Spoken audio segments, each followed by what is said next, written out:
நான் சென்னை துறைப்பாக்கம் கண்ணகி நகரில் ஊழியம் செய்து கொண்டிருக்கிறேன். எத்தனை பேருக்கு கண்ணகி நகர் பற்றி தெரியும் தெரியாது? ரொம்ப சந்தோஷம் பிரதர். கண்ணகி நகர்னா அது ஒரு ரிமார்க்கு. அங்கே ஊழியம் செய்கிறது ஒரு மிஷினரி ஊழியம் மாதிரி. நான் ஒரு வில்லிவாக்கத்தில் ஷெக்கினா அசம்பிளின்னு சொல்கிற பாஸ்டர் பால் மோசஸ் டேனிட்டு ஒரு பாஸ்டர் இருந்தார். அவர்கிட்ட 2000 சபை விசுவாசிகள் இருந்தாங்க. 2 ஆராதனை நடக்கும். அந்த சபையில் நான் ஆரம்ப காலத்தில் ரட்சிக்கப்பட்டு ஞானசானம் எடுத்தது என்னை எடுத்து போய் ஞானசானம் கொடுத்தது பாஸ்டர் ஜோஷுவா அவர்கள் என்ன பண்ணாங்கன்னா, சிபிஎம் சபையில் எடுத்து போய் ஞானசானம் கொடுத்துட்டாங்க. 3 நாள் உபவாசம் இருந்து ஞானசானம் எடுத்து சிபிஎம்ல ஞானசானம் எடுத்தேன். ஊழியர் செய்யணும்னு விருப்பம் இருக்குது, ஆனால் சிபிஎம்ல ஊழியர் செய்ய முடியாது. ஏன்னா கல்யாணம் பண்ணிக்கக்கூடாதுன்னு சொல்கிறாங்க. நம்மளுக்கு அந்த வரம் கிடையாது. திருமணம் செய்து கொள்ளாமல் ஊழியர் செய்யக்கூடிய வரம் கிடையாது. அதில் அவர் கர்த்தர் என்ன பண்ணார்னா, ஒரு இந்த ஷெக்கினாசம் என்ற சபைக்கு என்னை கொண்டு போனார். நான் அந்த சபையில் போனேன், ஐக்கியப்பட ஆரம்பித்தேன். சின்னதாக வீட்டு ஜபம் நடத்தினேன், ஹாஸ்பிட்டல் ஊழியர் செய்வேன், கைப்பிரதி ஊழியர் செய்வேன். எப்படி சின்ன சின்ன ஊழியர் செய்கிறோம். நாங்களும் பாஸ்டர் பார்த்தீங்கன்னா எங்கள் வாலிப நாட்களில் நான் வாலிபன் கிடையாது, வாலிபன் மாதிரி இருப்பேன். எனக்கு 2 பசங்க இருக்கிறாங்க. பையனுக்கு கல்யாணம் ஆயிடுச்சு, பொண்ணுக்கு ஜனவரி இல்லைன்னா பிப்ரவரிலாம் மேரேஜ் ஆக போகுது. அதனால் அப்போவும் வாலிபர்கள் தான், இப்போவும் வாலிபர்கள் தான், 20 வருஷம் கழித்து பார்த்தாலும் வாலிபர்கள் தான். ஆமென், அல்லேலூயா. ஏன்னா வசனம் சொல்லுது, அவர் இருக்கிற பிரகாரமாகவே நாம் இருக்கிறோமா. யார் இருக்கிற மாதிரி? ஏசப்பாக்கு எத்தனை வயசு? எத்தனை வயசு ஏசப்பாக்கு? 33 வயசு. ஏசப்பாக்கு எத்தனை வயசு? அவர் மாம்சத்தில் 33 வயசு வரைக்கும் தான் இருந்தாரு. 33 வயசுல தானே பரலோகம் போனாரு. அப்போ ஏசப்பா எப்படி இருப்பார் பரலோகத்துல? 33 வயசுல இருக்கிற மாதிரி இருப்பாரு. அப்ப நம்மளுக்கு 130 வயசான கூட நம்ம 33 வயசுல இருக்கிற மாதிரியே இருப்போம். அல்லேலூயா. அதனால நான் அந்த விசுவாசம் நம்மளுக்கு. ஆமா, என்னை பொறுத்தவரைக்கும் 120 வருஷம் வாழணும் இந்த பூமியில. எத்தனை வருஷம்? அவர் கொடுக்குறாருங்க, நம்ம ஏன் லிமிட் பண்ணிக்கணும்? ஆமா, நீடித்த ஆயுசு நாட்களால் அவனுக்கு திருப்தி ஆகும்னு சொல்லியிருக்கிறாரு. அப்ப நம்ம கேட்கணும், எனக்கு 120 வேணும் ஆண்டவரே, 130 வேணும்னு கேட்கணும். நம்ம என்ன கேட்கிறோம்? போதும் ஆண்டவரே போதும். எலியா மாதிரி என்னை எடுத்துக்கொள்ளும். நம்மளெல்லாம் எடுத்துக்கணும்னு நினைச்சிருந்தா ஞானசானம் எடுத்து வெளியே வந்த அன்னைக்கே எடுத்துட்டு போயிட்டு இருக்கலாம். ஏன்னா எந்த பாவமும் இருக்காது, பர்ஃபெக்டா இருந்திருப்போம். அன்னைக்கே பக்கத்துல பெட்டியை வச்சு படுக்க வச்சு எடுத்துன்னு போயிருந்தா பிரச்சனையே கிடையாது. ஆனா கர்த்தருடைய சித்தம் என்னன்னா, நம்ம எடுத்துக்கொள்வதில்லை, நம்மை வைத்து அநேகர் அவருடைய ராஜ்யத்தில கொண்டு வருவதுதான் தேவனுடைய சித்தம். அல்லேலூயா. அதனால சாவெல்லாம் பேசக்கூடாது வாயில. எதை பேசக்கூடாது? சாவையே பேசக்கூடாது, பிள்ளைகிட்ட பேசக்கூடாது. நான் செத்தாதான் என் அருமை தெரியும், பேசாதீங்க. சாகிறதுக்காக கர்த்தர் உங்களை தெரிஞ்சுக்கினாரு. சாகிறதுக்காக உங்களுக்காக இயேசு சிலுவையில் செத்தார். நீங்க சாவதற்காக இயேசு சிலுவையில் சாகவில்லை, நீங்கள் வாழ்வதற்காக இயேசு சிலுவையில் மரித்தார். அல்லேலூயா. நம்ம சாவெல்லாம் பேசக்கூடாது. ஆமா, ஏன்னா உங்க வாயின் வார்த்தைக்கு சில பவர்லாம் இருக்குது, அது நடந்துடும். சரி, நான் அப்புறம் ஷெக்கினாசம் என்ற சபையில் ஊழியர்களை செஞ்சேன். அப்புறம் என்னை எங்கள் பாஸ்டர் 2006 முழுநேர ஊழியத்துக்கு கூப்பிட்டாரு. போனேன். அதெல்லாம் பெரிய சம்பவங்கள். 3 வருஷம் எங்கள் பாஸ்டர் கூட இருந்தேன். 2009 கர்த்தர் எனக்கு சில தரிசனங்கள் கொடுத்தார். நான் இங்கேருந்து வில்லிவாக்கத்திலிருந்து துரைப்பாக்கம் கண்ணகி நகர் எங்கே இருக்குன்னு தெரியாது, போயிட்டேன். ஆண்டவர் எனக்கு சில தரிசனம் கொடுத்தாரு, பேசினாரு. நான் போயிட்டேன். அங்கே போயிட்டு என்கிட்ட இருந்த கொஞ்சம், இங்கே ஒரு வீடு இருந்தது ஐசெப்ல, ஒரு ஹவுசிங் போர்டு.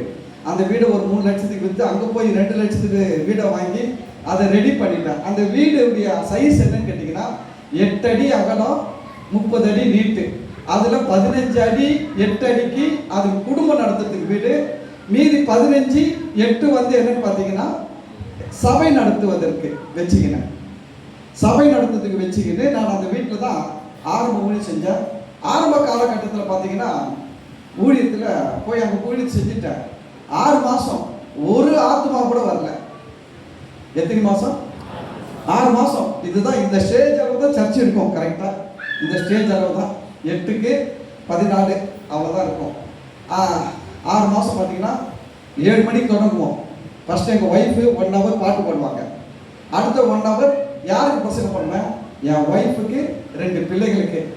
இந்த பசங்க வந்து பார்த்தீங்கன்னா எப்படி இருப்பாங்கன்னா, சின்ன பசங்க. ஒரு பையன் 6வது படிக்கிறான், பொண்ணு 4வது படிக்கிறான். அதனால் இந்த நிலைமையில் இருக்கிற அவங்களால என்ன பண்ண முடியாதுன்னா, நான் சொல்கிறதுலாம் அவங்க புரியவே புரியாது. இருந்தாலும் அப்பா அடிப்பார்ல, அதெல்லாம் பயபக்தியாக உட்காந்து இருப்பாங்க. முடிப்போம். முடித்த உடனே ஒய்ஃப் டீ போட்டு எடுத்து வருவாங்க.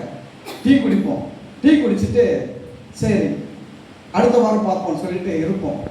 ஆனால் வாரத்தில் செவ்வாய்க்கிழமை உபவாசம் ஜபம், வெள்ளிக்கிழமை உபவாசம் ஜபம், ஞாயிற்றுக்கிழமையில் ஆஃப் டே ஃபாஸ்டிங் இருந்து நான் இந்த ஊழியத்தை செஞ்சு வந்தேன்.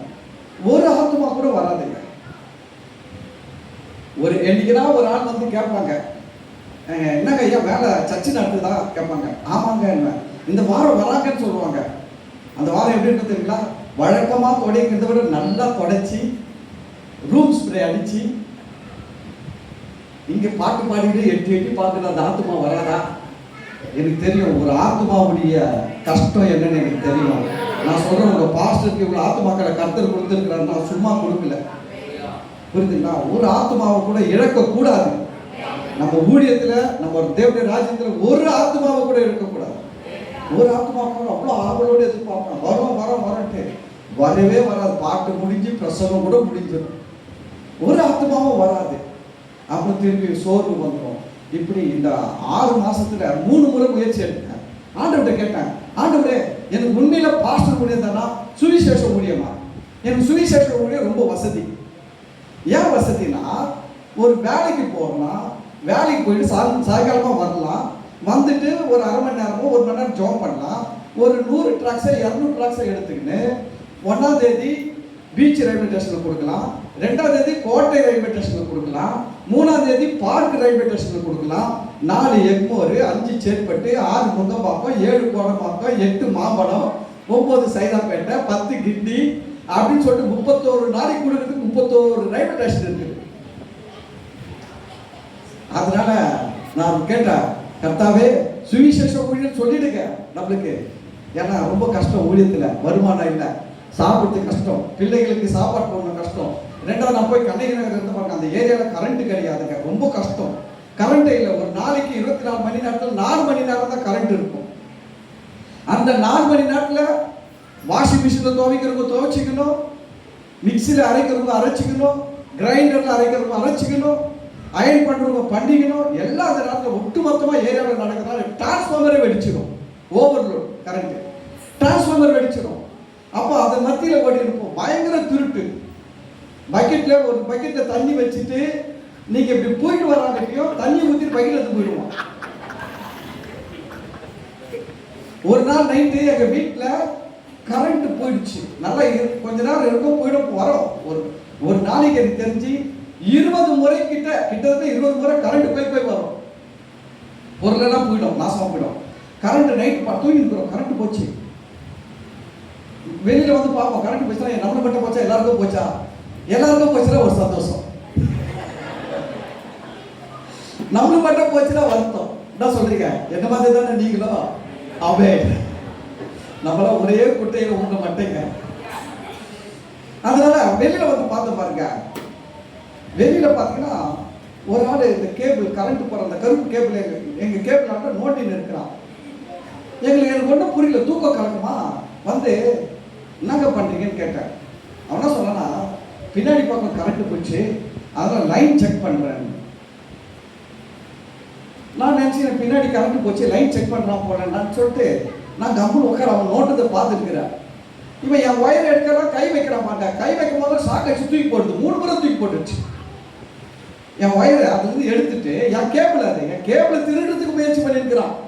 இது தெரியாம நான் உட்காந்து வேடிக்கை பார்த்துட்டு இருக்கிறேன். அந்த பிளாக் கலர் கேபிள் வரும் தெரியுங்களா, மெயின் கேபிள், அதை திருடுறதுக்கு முயற்சி பண்றான். இது தெரியாம உட்காந்து வேடிக்கை பார்த்துருக்கிறேன். 3 முறை தூக்கி அடிச்சுது. அடிச்சுட்ட பிறகுதான் அவன் என்ன சொல்றான், நான் போறான். நான் கேட்டேன், என்னங்க லைன் பார்க்கவே இல்லையா போடுங்கன்னா, இல்லை நான் நாளைக்கு வந்து பேசுறேன் சொல்லிட்டு போயிட்டான். போயிட்டு போய் கீழ்கிட்ட இருந்து சொல்றாங்க, உனக்கு தெரியாதா அவன் பழைய கில்லேடி முருக ஏன் சொல்ல அதை முன்னாடி கேட்டா அவன் எதுக்கு சொன்னா நான் எங்க வீட்டுல ஒரு பொருள் இருக்காது, எல்லாத்தையும் திட்டிட்டு போயிடுவான். அதனால நாங்க சொல்லலன்றாங்க. இப்படிலாம் கஷ்டப்பட்டு அந்த இடத்துல 6 மாசம், ஒரு பக்கம் உணவு கிடையாது, நல்ல உணவு இல்லை, இன்னொரு பக்கம் தண்ணி கிடையாது, பஸ் வசதி கிடையாது, கரண்ட் கிடையாது, எல்லாத்துக்கும் ஜெபம் பண்ணி இருந்தோம். 6 மாசம் ஒரு ஆத்மா வரல. 3 முறை முயற்சி எடுத்தேன். திரும்பி போயிடலாம், பழைய இடத்துக்கு வில்லிவாக்கத்துக்கு போயிடலாம், ஐசப்க்கு போயிடலாம் அப்படின்னு முயற்சி எடுத்தேன். இல்லை சுவிசேஷ ஊழியம் செய்ய போகலாம் முயற்சி எடுத்தேன். 3 முறையும் கர்த்தர் பேசி பாட்டு மூலமா வசனத்தின் மூலமா பேசுறது என்ன சொல்றீங்களா? ஆரம்ப ஊழியத்தை அற்பமாய் எண்ணாதே, அசட்டை பண்ணாதே. நான் சொல்றேன், உங்க வாழ்க்கையில எதெல்லாம் அற்பமா இருக்குதோ அதெல்லாம் அற்பமா எண்ணாதீங்க, அசட்டை பண்ணாதீங்க. நான் சொல்றேன், இது தீர்க்கதரிசனமா சொல்றேன், உங்க பிள்ளைக்கு சரியா படிப்பு வரல, பேச வரல, என் பிள்ளை நல்ல புத்தியா இல்லைன்னு சொல்லிட்டு நீங்க உங்க பிள்ளையை குறித்து அசட்டை பண்ணாதீங்க. நான் சொல்றேன், அந்த பிள்ளைகள் நாளைக்கு வருங்காலத்துல பாருங்க பெரிய அளவுல வர போறாங்க. ஆண்டவர் ஒரு கையை தட்டி ஆண்டவர் சொல்றேன்.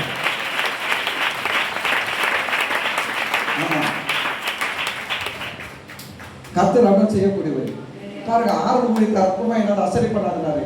அதுக்கு பிறகு தொடர்ந்து இருந்து, அதுக்கு பிறகு ஆத்மாக்கள் கொஞ்சம் வந்தது, ஒரு 2-3 ஆத்மா, அப்புறம் 5, 10, 20, அப்புறம் 20 ஆத்மா வந்த உடனே நான் வெளியில இந்த மாதிரி பொதுவான இடம் பார்த்து சபை நடத்த ஆரம்பிச்சேன்.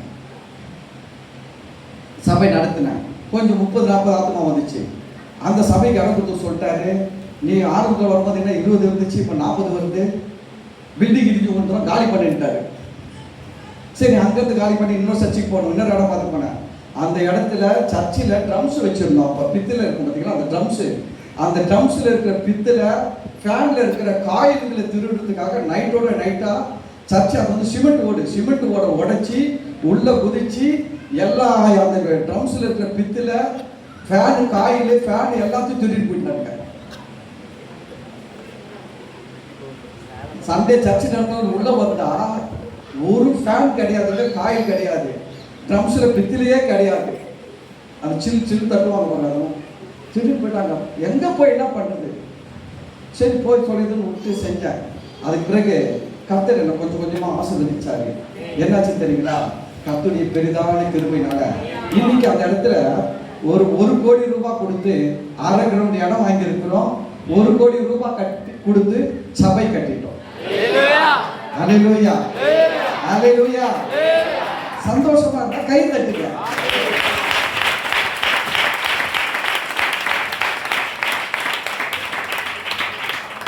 இன்னைக்கு ஊழியம் செஞ்சுட்டு இருக்கிறேன். உங்க பாஸ்டர் என்ன சந்திச்சதும், நானும் உங்க பாஸ்டர் சந்திச்சதும் வந்து ஒரு ஆக்சிடென்ட். அவரை உங்க பாஸ்டர் உங்களுக்கு சொல்லுவாரு. நான் உங்ககிட்ட ஆண்டுடைய வார்த்தையை சொல்ல வந்திருக்கிறேன். எபேசியர் 5வது அதிகாரம் 18வது வசனம் எடுத்துக்கங்க. எபேசியர் 5வது அதிகாரம் 18வது வசனம். யாரோ ஒரு நல்லா வாசிக்க முடியுமா? வாசிக்க பார்ப்போம். எடுத்துக்க வாசிக்கலாம்.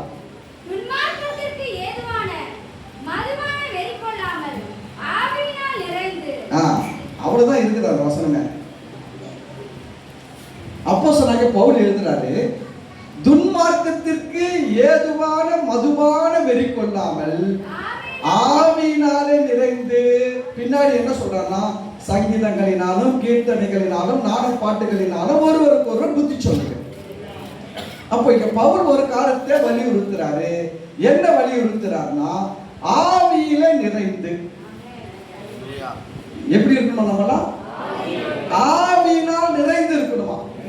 இப்ப ஆவியினால் நிறைந்து இருக்கணும் சொல்ல வேண்டிய பவுல் ஒரு உதாரணத்தை வந்து நிறுத்துறாரு. மதுபான வெறி. எதை வந்து நிறுத்துறாரு? மதுபான வெறி. அது என்ன மதுபான வெறி? துன்மார்க்கத்துக்கு ஏதுவான மதுபான வெறி. அப்போ ஆவியில நிறைந்து இருக்கணும்னு சொல்றாரு. இது என்னன்னா, பவுல் வந்து எப்படி எழுதுறாருன்னா, ஒரு போர் சேவகனை பார்க்கிறாரு. போர் சேவகனை பார்த்த உடனே எபேசியர் 6ல எழுதுவாரு, இரட்சணியம் என்னும் தலைச்சிரா, விசுவாசம் என்னும் கேடகம், சத்தியம் என்னும் ஆயத்தம் என்னும் பாதரட்சை. இப்படி எழுதுறாரு பார்த்தீங்களா? அதை எங்க எழுதுறாரு பவுல்? ஒரு போர் சேவகனை பார்க்கும்போது இதெல்லாம் எப்படி அவனுக்கு உதவி செய்கிறோம், அது போல நம்முடைய ஆவிக்குரிய ஜீவியத்தில் இதெல்லாம் நமக்கு இருக்கிறது. அதுதான் ஒரு போர் சேவகனை பார்க்கும்போது அவர் எழுதுறாரு, நீயும் கிறிஸ்துவுக்கு நல்ல போர் சேவகனை என்ன பண்ணு, தீங்கு அனுபவி. இப்போ யாரை உதாரணமா வச்சு எழுதிக்கிறார் தெரியுங்களா? யாரை வச்சு எழுதிக்கிறார்? இப்போ குடிகாரன். பாஸ்டர் சொல்றாரு, யாரை உதாரணம் வச்சு எழுதியிருக்காரு? குடிகாரன். எப்படிப்பட்ட குடிகாரன் அப்படின்னா, குடிச்சிட்டு எவனா நல்லது செய்வானா? குடிச்சானா அவன் குடிக்கிற பாட்டிலே போட்டிருக்குது, குடி நாட்டுக்கு வீட்டுக்கு கேடு. அப்ப அது கெடுதல். அதான் சொல்லுது, மதுபான வெறி எதை உண்டாக்குகிறதுனா துன்மார்க்கத்தை உண்டாக்குகிறது. அப்ப நம்ம பவுல் அதை வச்சு சொல்றாரு, இவன் குடிகாரனை பாரு. யாரை பார்க்கணுமா? இப்ப நான் வசனம் சொல்லாம சொன்னா என்ன சொல்லுவீங்க நீங்க? என்ன பாஸ்டர் சரியில்லை, அவன் தான் நம்மளை பார்க்கணும் பாஸ்டர். நம்ம யாரும் பார்க்க கூடாது, அவனெல்லாம் பார்க்க கூடாது. ஆனா பவுல் அவங்க கிட்ட இருந்து கத்துக்கிறதுக்காக இதை எழுதுறாரு. கவனிங்க, ஒரு மனுஷன் கிட்ட கற்றுக்கொள்வதற்கென்று நல்லதும் இருக்கும் கெட்டதும் இருக்கும். எல்லார்கிட்டையும் கத்துக்கிறதுக்கு என்ன இருக்கும்? நல்லது இருக்கும் கெட்டது இருக்கும். நல்லதை செய்யணும்னு கத்துக்கணும், கெட்டதை செய்யக்கூடாதுன்னு கத்துக்கணும். பக்கத்துல பார்த்து சொல்லுங்க, நல்லதை செய்யணும்னு கத்துக்கணும், கெட்டதை செய்யக்கூடாதுன்னு கத்துக்கணும். சரி, இப்ப இந்த குடிகாரங்கிட்ட இருந்து என்னென்ன நல்லதெல்லாம் நம்ம செய்யணும் அப்படின்றத கற்றுக்க போறோம். இந்த சைட் ஜெட்ஸுக்கு நிறைய பேர் உட்கார்ந்து இருக்கிறீங்க. இதுல அநேகர் அதெல்லாம் தாண்டி கடந்து வந்தவங்க இருப்பீங்க. இந்த சைட் மனைவி பார்க்க உட்கார்ந்து இருக்கிறாங்க. வாலிப பிள்ளைகளுக்கும் தெரியும் குடிக்கிற அப்பா எப்படி இருப்பார் தெரியும், மனைவிகளுக்கு தெரியும் குடிக்கிற கணவர் எப்படி இருப்பார்ட்டு. எல்லாம் கடந்து வந்திருக்கிறோம். இன்னைக்கு சில பேர் அதனால மனம் திரும்பி இருக்கலாம், சில பேர் இன்னும் மனம் திரும்பாமல் அதிலே இருந்து கொண்டு இருக்கலாம். இப்ப ஆனா அவங்க கிட்ட கத்துக்கிறதுக்கு பவுல் எழுதுறாரு. என்ன சொல்றாருன்னா, நாம் ஆவியில நிறைந்து வாழணும். அந்த ஆவியில நிறைந்து வாழ்கிற வாழ்க்கை எதற்காக இருக்குன்னா, அவன் துன்மார்க்கன் மதுபானத்துல நிறைந்து வெறிக்கொண்டு வாழ்றான். போதை எப்போ ஏறும்? போதை எப்போ ஏறும் சொல்லுங்க. நாங்க ஆரம்பத்தில் ஃப்ரெண்டுங்க, பாஸ்டர் நான் நிறைய ஃப்ரெண்டுங்க, வாலிப பசங்க, வாலிப வயசுல ஒரு முறை நாங்க ரசிக்கப்பட்டப்பெல்லாம் 4 பேர் உட்கார்ந்தோம். ஒரு பீர் வாங்கி வந்தோம். வாங்கி வந்து மூடி திறந்து சைலண்டா யாருக்கும் தெரியாம குடிக்கணும்னு ஃபர்ஸ்ட் டைம் முயற்சி பண்றோம். அப்போ ஒரு பையன் ஃபர்ஸ்ட் மூடியில ஊற்றி 2 மூடி தாங்க குடிச்சான். எது? பீர். 2 மூடி குடிச்சிட்டு எதிர்க்கிறவங்க அடிச்சுட்டான். ஏன்டா அடிச்ச கேட்டா போதை ஏறிச்சுட்டான். எங்களுக்கு குடிச்சு பழக்கம் இல்லைங்களா, அதனால உண்மையில போதை ஏறிச்சா ஏறலையா கண்டுபிடிக்க தெரியல. நான் பயந்துட்டோம், ஐயோ 2 மூடிக்கே இப்படி ஆயிடுச்சுட்டா. அப்புறம் என்ன ஆகும் சொல்லிட்டு அதை தொடல விட்டுட்டோம். எதுக்கு சொல்ல வரேன்னா, 2 மூடி குடிச்சா போதை ஏறிடுமா? சொல்லுங்க, ஏறுமா?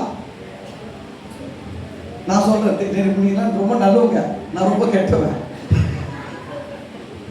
ஏன்னா நீங்க வந்து என்னன்னா எதுக்கு நம்ம சொல்லுவாங்க. அப்புறம் ராபர்ட் பாஸ்டர் வந்தாருன்னா எவனா போட்டு கொடுத்துருவா, இவர் தான் நிறைய பேசுறாரு அதை பத்தி, இவங்க தான் அதை பத்தி பேசுறாரு சொல்லிடுவாங்க. எதுக்கு நம்ம பம்பு, அவர் பாஸ்டே கெட்ட பேர் வாங்கி போட்டோம் அப்படின்னு சொல்லிட்டு அமைதியாக இருக்கீங்க. பரவாயில்ல, நானே கெட்ட பேர் வாங்கிக்கிறேன். 2 மூடி குடிச்சா போதெல்லாம் ஏறாது. நிறைய போவதான் போதை ஏறி வெறியாகும். அல்லேலூயா. அதனாலதான் பவுல் சொல்றாரு, நீ ஆவியில நிறைந்து வாழணும்னா, நீ நல்ல காரியம் செய்யணும், எழும்பி பிரகாசிக்கணும், தேவனை மகிமைப்படுத்தணும்னா அவன் எப்படி, கவனிக்க, கொஞ்சம் குடிச்சிட்டு அவனால துன்மார்க்கமாய் வாழ முடியாது, செய்ய முடியாது துன்மார்க்கமான காரியங்களை. அது போல நம்ம நல்ல காரியங்களை செய்யணும்னா, தேவனுக்காக தேவனுடைய ராஜ்யம் வளர்ச்சி அடைய நல்லது செய்யணும்னா அவன் போதையில நிரம்புறான், நம்ம ஆவியில நிரம்பணும். அல்லேலூயா. அதுதான் இங்க கொண்டு வர்றாரு. இப்ப இந்த இடத்துல பாத்தீங்கன்னா, இந்த சாராய குடிகள் நான் சின்ன வயசுல இருந்து பாத்துக்கிறேன், இந்த குட்டி பசங்க வயசுல இருந்து பார்த்துருக்கிறேன். ஏன்னா நான் வளர்ந்த ஏரியாவில் வந்து கள்ள சாராயம் விற்பாங்க, சாராயம் விற்பாங்க, கேன்ல வச்சு விற்பாங்க. அப்புறம் வாட்டர் பாக்கெட் மாதிரி வந்துச்சு, பாக்கெட்ல வச்சு விற்றாங்க. என்னென்னமோ வந்துருக்கு. நான் சின்ன வயசுல இருந்து பார்த்துருக்கிறேன். சாராயம் விற்கிறவங்களே பார்த்துக்கிறேன், சாராயம் குடிக்கிறதுலே பார்த்துருக்கேன். எங்கள் ஏரியாவில் ஒருத்தர் போவார், காலையில் வெள்ளை வேஷ்டி, வெள்ளை சட்டு, வெள்ளை தொப்பி போட்டுக்கிட்டு இப்படி குனிஞ்சார்னா நிமிர கூட மாட்டார். குனிஞ்சார்னா இப்போ இந்த சந்து இருக்கு பார்த்தீங்களா, இந்த நீட்டு சந்த அளவுக்கு நாங்கள் இருந்து அவசியம் போட்டு ரோடு, அந்த ரோட்டு முனையிலேருந்து பார்ப்போம். அங்கே குனிஞ்ச தலை கடைசி வரைக்கும் நிமிராது, பஸ் ஸ்டாண்டு வரைக்கும் நிமிராதுங்க. பஸ் ஸ்டாண்டுக்கு போய் பஸ் ஏறுவார், வேலைக்கு போவார், சாயங்காலம் ஒரு 7 மணிக்கு வருவாருங்க. காலையில் கட்டி இருந்த வெள்ளை வேஷ்டி கையில் இருக்கும், காலையில் கட்டு போட வெள்ளை வேஷ்டி இப்போ எங்கே இருக்கும், இடுப்புல இருக்காது, கையில் இருக்கும்.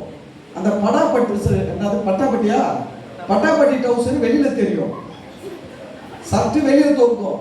இந்த வேஷ்டியை கையில் மடக்கி வச்சுக்கிட்டு, அந்த தொப்பி வேற கையில் வச்சுக்கிட்டு, காலையில் 3 நிமிஷத்துல நடந்து போன ரோட்டை 30 நிமிஷமா நடப்பாருங்க.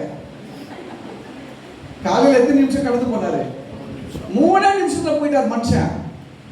ஆனா இது உள்ள போன உடனே, ஃபுல்லா ஆன உடனே அவர் பண்ணுவார் பாருங்க. அது அவர் பண்றாரா, அவருக்குள்ள இருக்குது பண்ணுதா? நல்லா சொல்லுங்க. சாராயம் கெட்டது, சாராயத்தை குடிக்கிறோம் நல்லவதான். அது உள்ள போய் தான் இந்த ஆளை கெடுத்துருச்சு. அது உள்ள போனா இந்த ஆள் பேர் தக்கமான ஆள் கிடையாது. எத்தனை பேர் சொல்றீங்க? பெண்களை ரொம்ப ஃபீல் பண்ணி சொல்றாங்க. உண்மையிலங்க அந்த மதுபானம் பண்றவங்க பார்த்தீங்கன்னா, அது உள்ள போகாத வரைக்கும் ரொம்ப பேச மாட்டாங்க, மனைவி கிட்ட சண்டை போட மாட்டாங்க, திட்ட மாட்டாங்க. மனைவி கண்டபடி பேசுவாங்க, திட்டுவாங்க. நீலாம் ஒரு மனுஷனா, உயிரை வச்சுட்டு இருக்கிற, அப்படி இப்படின்னுவாங்க. ஒரு வார்த்தை எதிர்த்து பேச மாட்டாரு. ஆனா அதை உள்ள போயிடுச்சுன்னு வச்சுக்கங்க, இப்ப அது வேலையை காட்டும். வசனம் சொல்லுது, சாராயம் பாத்திரத்தில் பளபளப்பாய் இருக்கும்போது அதை பார்க்காத, அது மெதுவாய் இருக்கும். அப்புறம் எப்படி பண்ணுமா? விரியனை போல தீண்டுமா. அல்லேலூயா. நான் குடிச்சது இல்லை இது வரைக்கும், உண்மையா சொல்ற, நான் குடிச்சதே கிடையாது இது வரைக்கும், குடிச்சதே கிடையாது. அந்த போதையை பத்தி எனக்கு அந்த அனுபவமே கொஞ்சம் கூட கிடையாது. ஆனா நான் என்ன பண்ணது, குடிகாரனை பார்த்து இந்த மெசேஜ் எடுத்து வச்சேன். முதல்ல அவர் எழுதுறாரு, துன்மார்க்கத்திற்கு ஏதுவான மதுபான வெறி கொள்ளாமல் நம் ஆவியில நிறைந்துனா, அவன் கெட்டதை செய்யறதுக்கு அந்த மதுபானத்தினால் நிறைந்து வேலை செய்யறான். நாம நன்மையை செய்ய, தேவனுடைய நாமத்தை மையப்படுத்த ஆவியில நிறைந்து வேலை செய்யணுன்றதுக்கு பவுல் இங்க யாரை உதாரணம் வைக்கிறாரு? குடிகாரன. சரி, இந்த குடிகாரங்கிட்ட நான் பார்த்த சில குணங்கள். குடிகாரன் எப்பவுமே பொழுது வெஞ்ச உடனே ஃபர்ஸ்ட் எதை தான் நினைப்பான்? குடிகாரன் ஃபர்ஸ்ட் எழுந்துச்ச உடனே எதை தான் நினைப்பான்? அவன் திங்கிங் என்னதான் வரும்? அந்த டாஸ்மாக் கடை, அந்த பாட்டில் தான் வரும். அவன் முதல்ல சிந்தனையில என்னதான் இருக்கும்? சிந்தனை முழுவதும் எதுதான் நினைஞ்சிருக்கும்? அந்த சாராயத்தை பத்தியே நினைவா இருப்பான். இப்ப இதை வச்சு பவுல் என்ன சொல்ல வர்றாருன்னா, அவன் எப்படி எப்பவுமே அவனுடைய சிந்தையில பாத்தீங்கன்னு வச்சுக்கீங்களா, எப்ப பார்த்தாலும் அவனுக்கு எதை பத்தி தான் பேசுவான்? சாராயத்தை பத்தி தான் பேசுவான். நீங்க எங்க வேணாலும் பேசுங்க, அதுலதான் வந்து நிற்பான். நம்ம போய் பாருங்க, சாராயம் குடிக்காதனா அவன் திரும்பி நமக்கு ஒரு பிரசங்கம் பண்ணுவான், நீ பேசுறது தப்பு. இயேசுநாதர் என்ன பண்ணாருமா நமக்கு தெரியாதா? நம்ம கேட்கணும்ல, என்ன பண்ணார்? நீ தான் சொல்லு. இயேசுநாதர் அந்த கல்யாண வீட்டில் என்ன பண்ணார் சொல்லு. இயேசுநாதர் கல்யாண வீட்டில் என்ன பண்ணாரு? நம்ம சொல்றது திராட்சை சொல்லுவோம், அவன் ஒத்துக்கவே மாட்டான். அது ஒயின். அது என்னது? ஒயின். ஒயின அவர் எவ்வளவு அண்டாண்டாவா மாத்தி எல்லாரையும் குடிக்க வச்சாரு. அவர் நல்ல இயேசுநாதர், ஆனா நீ நல்ல பாஸ்டர் கிடையாது. அவர் நண்டாண்டாவா கொடுத்தத நீ என்ன சொல்ற? குடிக்காத பிரசங்கம் பண்ற அப்படின்னு. அவனுக்கு பாருங்க, அவனுக்கு எது தேவையோ அதெல்லாம் அவன் கரெக்டா எடுத்து வச்சிருக்கிறான். அவனுக்கு எது தேவையோ அதை கரெக்டா வச்சிருக்கான். அப்போ அவனுடைய நினைவெல்லாம் எங்கதான் இருக்குதுன்னா அதனாலேயே இருக்குது. அல்லேலூயா. நம்ம ஆவிக்குரியவர்கள், நம்முடைய நினைப்பு அப்படி இருக்குதா? எப்பவுமே நம்ம ஆவிக்குரியவர்கள் நல்லா ஜெபிக்கணும், நல்ல பைபிள் படிக்கணும், நல்ல ஆண்டவருக்காக ஏதாவது ஊழியம் செய்யணும், நம்ம ஆண்டோடைய நாமத்தில் நிற்கும் போது அப்படியே பேயெல்லாம் ஓடணும், அற்புதங்கள் அடையாளங்கள் நடக்கணும் அப்படின்னு ஒரு ஆவிக்குரிய சிந்தனை நமக்கு இருக்குதா?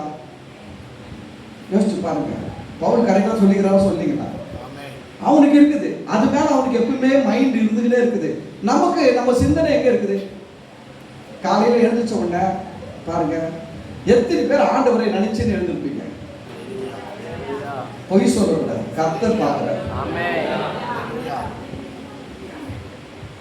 ரட்சிக்கப்படுறதுக்கு முன்னாடி என்ன பண்ணுவாங்க தெரியுங்களா? காலையில யார் முகத்துல முடிக்கிறேன்னு கேட்பாங்க.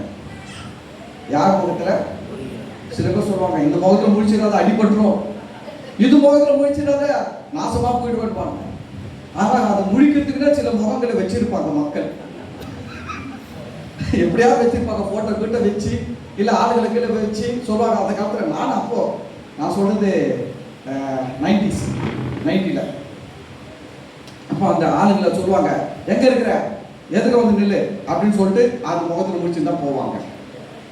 நம்ம நினைவு யார் மேல இருக்குது? காலையில முடிச்ச உடனே இயேசுநாதரும் தேவனுடைய நாமமும் பரிசுத்த ராஜ்யமும் நமக்கு விருப்பம் இருக்குதா? நம்ம சிந்தனை அதை மூழ்கி இருக்குதா?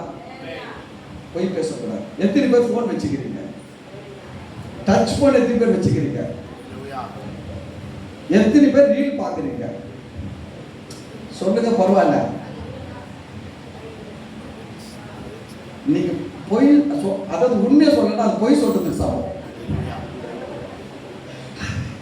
உண்மையை சொல்லணும்னா ரீல் பாக்குறீங்களா பார்க்கலையா? நேர்க்க சொல்லுங்க, நான் பாக்குறேன். இப்ப பாருங்க, பாத்தீங்கன்னா பாஸ்டர் பாக்குறேன், பாஸ்டர் பார்க்கலான்னு எல்லாரும் பாஸ்டர் எல்லாம் நாங்க பார்க்கிறோம். ஏன்னா மாட்டினா மொத்தமா மாட்டுவோம், தனியா மாட்டக்கூடாது. யோசிச்சு பாருங்க, இந்த போன் நம்முடைய நேரத்தை எவ்வளவு நேரத்தை திருடுதா திருடுது. நம்ம நேரத்தை தேவனுக்கு செலவிடுறோமா? இல்ல. ஏன்னா நம்முடைய சிந்தனை தேவனிடத்துல குறைவா இருக்குது. ஜெபிக்க போறதுக்கு முன்னாடியே அரவன் ஜெபம் பண்ணணும்னு போயிட்டு 10 முறை டைம் பார்த்துக்குது, கண்ணை முடிச்சு அரவன் ஆயிடுச்சாட்டு. அப்போ சிந்தனை நம்மளுக்கு முழுமையா இல்ல. சிந்தனை முழுசா இருந்ததுன்னா டைம் பார்க்கவே மாட்டோங்க. போனோமா, நல்லா பாட்டு பாடுவோம், துதிப்போம், ஜெபிப்போம், வேதம் வாசிப்போம், எல்லாம் பண்ணிட்டு வரோம். இப்போ நம்முடைய சிந்தனையில முதல்ல பார்த்தீங்கன்னா ஆவியின் நிறைவு இல்லை. இந்த சிந்தனையில பாருங்க, நிறைய கவலை இருக்குது. உங்க மனசுல கவலை இருந்தா ஆவியின் சிந்தனை நிறைவா இருக்காது. நான் சொல்லிடுறேன், கவலை. அதுதான் இயேசு வசனம் சொல்லிருது, உங்கள் கவலைகள் எல்லாம் அவர் மேல் என்ன பண்ணுங்க, வைத்து விடுங்கள், அவர் உங்களை விசாரிக்கிறவர் ஆனபடியினால். பக்கத்துல கை பிடிச்சு சொல்லுங்க, உங்க கவலைய கர்த்தர் மேல வச்சிரு, உன் மண்டையிலிருந்து எடுத்துரு. அல்லேலூயா. நீங்க கவலை இருக்கிற வரைக்கும் உங்களால கர்த்தருக்குள்ள சிந்தனையே நல்லாவே இருக்காது, முழு மனது வரவே வராது. நிறைய கவலைகள் இருக்குது. சில பேர் பாருங்க, ஜெபம் பண்ண வாங்க அப்படின்னு கூடுவாங்க. கூடி பையனுக்காக ஜெபம், வீட்டுக்காரருக்காக ஜெபம், வேலைக்காக ஜெபம், எல்லாருக்கும் ஜெபம் பண்ணிட்டு போகும்போது என்ன பேச மாட்டீங்களா? இதெல்லாம் எப்போ மாறும் கவலையா இருக்குது. அப்ப ஜெபத்துல கவலையை வச்சுக்க, போகும்போது என்ன பண்ணிட்டீங்க, அப்படியே கையோடு எடுத்துக்கிறீங்க. திருப்பி அடுத்த வாரம் கேட்ட சொல்லுவாங்க, அது எப்படி பாஸ்டர் வச்சுட்டு போயிட்டா அடுத்த வாரம் ஜெப குறிப்பு வேணும் இல்லை? இந்த கவலை இந்த வாரம் வச்சுட்டு போயிட்டா அடுத்த வாரம் ஜெப குறிப்புக்கு வேணும் இல்ல? அது கவலை நோட் வச்சிருக்கணும். நம்ம ஆட்கள் கவலைகளை சுமக்கிற கழுதைகளை போல இருக்கிறாங்க. நான் சொல்றேன், கவலைகள்லாம் தூக்கி போடுங்க. யாருக்கு தாங்க பிரச்சனை இல்லை? வசனம் சொல்லுகிறது, கர்த்தருக்குள் மகிழ்ச்சியா இருப்பதே உங்கள் பலன். அல்லேலூயா, அல்லேலூயா. பூஸ்ட் பலன் கிடையாது, ஹார்லிக்ஸ் பலன் கிடையாது, காம்ப்ளான் பலன் கிடையாது. கர்த்தருக்குள்ள எப்படி இருக்கணுமா? மகிழ்ச்சியா இருக்கணும். பாருங்க, சில ஆள் கண்ணகரேன்னு இருப்பாங்க, ஆனா கர்த்தர் பல்ல எப்படி கொடுத்துக்கிறாரு? வெள்ளையா கொடுத்துக்கிறாரு. ஏன்னா சிரிச்சு பாருங்க, நீங்க சிரிச்சா முகம் அழகா இருக்கும். போட்டோ எடுக்க நிற்கும் போது பாருங்க, எல்லாம் ஒன்று விரைப்பா நிற்கும் அப்படின்ட்டு. அவன் போட்டோ எடுக்கணும் சொல்றான், ஸ்மைல் ப்ளீஸ் அப்படின்னு. நம்ம சிரிக்க வச்சிருக்க, நீ சொன்னா சிரிச்சுக்குமா? அவன் திரும்ப சொல்லுவான் ஸ்மைல் ப்ளீஸ். அது சிரிச்ச பேர் தான் ஃபோட்டோ எடுக்கும். ஏன்னா அவனுக்கு தெரியும் சிரிச்சாதான் முகமே எப்படி இருக்கும், அழகா இருக்கும்.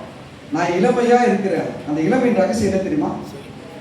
சந்தோஷமா இருப்பேன், எதை பத்தி கவலைப்பட மாட்டேன். அந்த நிமிஷம் தான் தூக்கி போடு. கர்த்தர் இருக்கிறார், பார்த்து பாரு. கர்த்தர் ஒரு நாளும் கைவிட மாட்டார். கர்த்தர் வெட்கப்பட்டு போக விட மாட்டார். என் கால் தள்ளாட விட மாட்டார். சந்தோஷமா இருக்கணும். பிசாசுடைய பெரிய வஞ்சனை என்ன தெரியுங்களா? நம்மளை கவலைக்குள்ள ஆக்குறதுதான் அவனுடைய பெரிய வேலை. என்ன பண்ணுவோம் தெரியுங்களா? உங்க அப்பா சரியில்லை. எது சரியில்லை? உங்க அப்பா சரியில்லை. அப்பாவை மாற்ற முடியுமா சொல்லுங்க? அப்பாவை மாற்ற முடியலன்னா மாத்திட்டு என்ன பண்ணலாம்? கவலையை தூக்கி போடலாம். அப்பாவையே மாற்ற முடியாது, கவலையும் தூக்கி போட முடியாது. பிசாசு எங்க லாக் பண்றான்? அப்பா சரியில்லை, அம்மா சரியில்லை, அண்ணன் சரியில்லை, அக்கா சரியில்லை, தங்கச்சி சரியில்லை, எல்லாம் எதுனா சரியில்லையோ. அப்புறம் கண்ணாடியில பார்த்து சொல்லுவான், உன் மூக்கு சரியில்லை, உன் மொழி சரியில்லை, உன் பல்வரிசை சரியில்லை, உன் காது சரியில்லை, எல்லாத்துக்கும் சரியில்லை. நான் சொல்றேன், கண்ணாடியில் நீங்க பார்த்து முதல்ல என்ன சொல்ல தெரியுங்களா? என்ன சொல்றேன்? மூக்கு சரியில்லை, முடியலன்னு சொல்லிட கூடாது. நீ தான் ரொம்ப அழகா இருக்கிற, என்ஜாய் அப்படின்னு போகணும். அல்லேலூயா. நீங்க கண்ணாடியில பார்த்து எனக்கு அது சரியில்லை இது சரியில்லை கவலைப்பட்டுட்டீங்கன்னு வச்சுக்கீங்களேன், உங்க சிந்தனையில ஆவிக்குரிய சிந்தனையில நீங்க வளரவே முடியாது. கவலை மிகப்பெரிய எதிரி. நம்முடைய ஆவிக்குரிய சிந்தனையில நாம் நிரம்பாத படிக்கு நம்மை தடுக்கிறது என்னன்னா கவலை. இந்த குடிகாரன் பாருங்க, எப்பவுமே அவன் ஃபுல்லா இருக்கிற நினைக்கணும்ன்ற குடிக்காரன் டீ குடிக்க மாட்டான். ஹலோ, எத்தனை பேர் குடிச்சிருக்கீங்க? இப்ப இல்ல, ரட்சிக்கப்படுறதுக்கு முன்னாடி பயப்படாம சொல்லுங்க. நான் உங்க பாஷையில சொல்ல மாட்டேன். Very good, God bless you.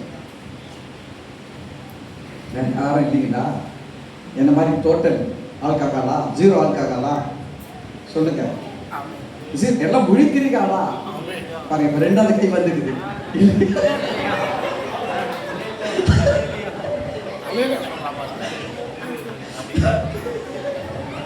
பரவாயில்ல, நான் குடிச்சிருந்தா நான் ஓப்பனா சொல்லிட்டு போறேன். நான் ரட்சிக்கப்படுறது முன்னாடி குடிச்சிருந்தேன்ட்டு. அதாவது நீங்க ரட்சிக்கப்படுறது முன்னாடி செய்யறதுலாம் பெருசே கிடையாது, இப்போ செய்யாம இருக்குதான் பெருசு. எசேக்கியேல் ஆண்டவர் சொல்றாரு, அதாவது ஒரு மனுஷன் பாவம் செய்யற ஒரு மனுஷன் அவன் மனம் திரும்பிட்டான்னு வச்சுக்கங்களேன், கர்த்தர் அவன் கிட்ட எதை பார்ப்பானா தெரியுங்களா? அவன் மனம் திரும்பினதுக்கு பிறகு நடக்கிறத தான் பார்ப்பான். அவன் பாவம் செஞ்சதை பார்க்க மாட்டேன்றாரு. நான் இதை சொல்றேன், எசேக்கியேல் சொல்றேன். அப்புறம் அது பக்கத்துல சொல்றாரு, ஒருத்தர் நீதிமானா இருந்து அவன் பாவி ஆயிட்டான்னு வச்சுக்கீங்களேன், கர்த்தர் எது பார்ப்பானா தெரியுமா? அவன் செஞ்ச நீதியை பார்க்க மாட்டாரான், இப்போ பிரசன்ட்ல செய்யற பாவத்தை தான் பார்ப்பான். அப்ப நீங்க பிரசன்ட்ல நீதிமான் தானே? ஆமே, நீதிமான்கள ஒரு அல்லேலூயா. Very good. நம்மள ஒரு காலத்துல இருந்தோம், இப்ப இல்ல. ஆனா எனக்கு தெரியும், குடிக்காரங்க டீ குடிக்க மாட்டாங்க. ஏன் டீ குடிக்க மாட்டாங்க தெரியுங்களா? அது வந்து போதை ஃபுல்லா அவருக்கு தடுத்துடும். போதை ஃபுல்லா அவருக்கு என்ன பண்ணிடுமா? நீங்க எவ்வளவு நேரம் வம்பு பண்ணி பாருங்க, தலை கீழே நின்று கூட பாருங்க, டீயே குடிக்க மாட்டாங்க. சாப்பிட்ட சொல்லுமா, நான் சாப்பிட்டேன், நான் வேற டீ குடிச்சிருக்கிறேன், இந்த டீ குடிக்க மாட்டேன், இந்த டீ குடிச்சா அந்த டீ குடிச்சது வேஸ்டா போயிடும். யாரும் செய்ய மாட்டாங்க. அப்ப பாருங்க, நம்ம ஆவியில நிரம்பி வாழ்றதுக்கு நமக்கு தடையா இருக்குது எதுன்னு கேட்டீங்கன்னா கவலை. கவலை ஜெயிக்க. கவலை வந்து ஒரு பிசாசின் ஆயுதம். கவலை பிசாசு உங்களுக்குள்ள வச்சுட்டானா உங்களை நல்லா முழு மனதோடு ஜெபிக்க முடியாது, உங்களால ஆண்டவர் முழு மனசோடு நேசிக்க முடியாது.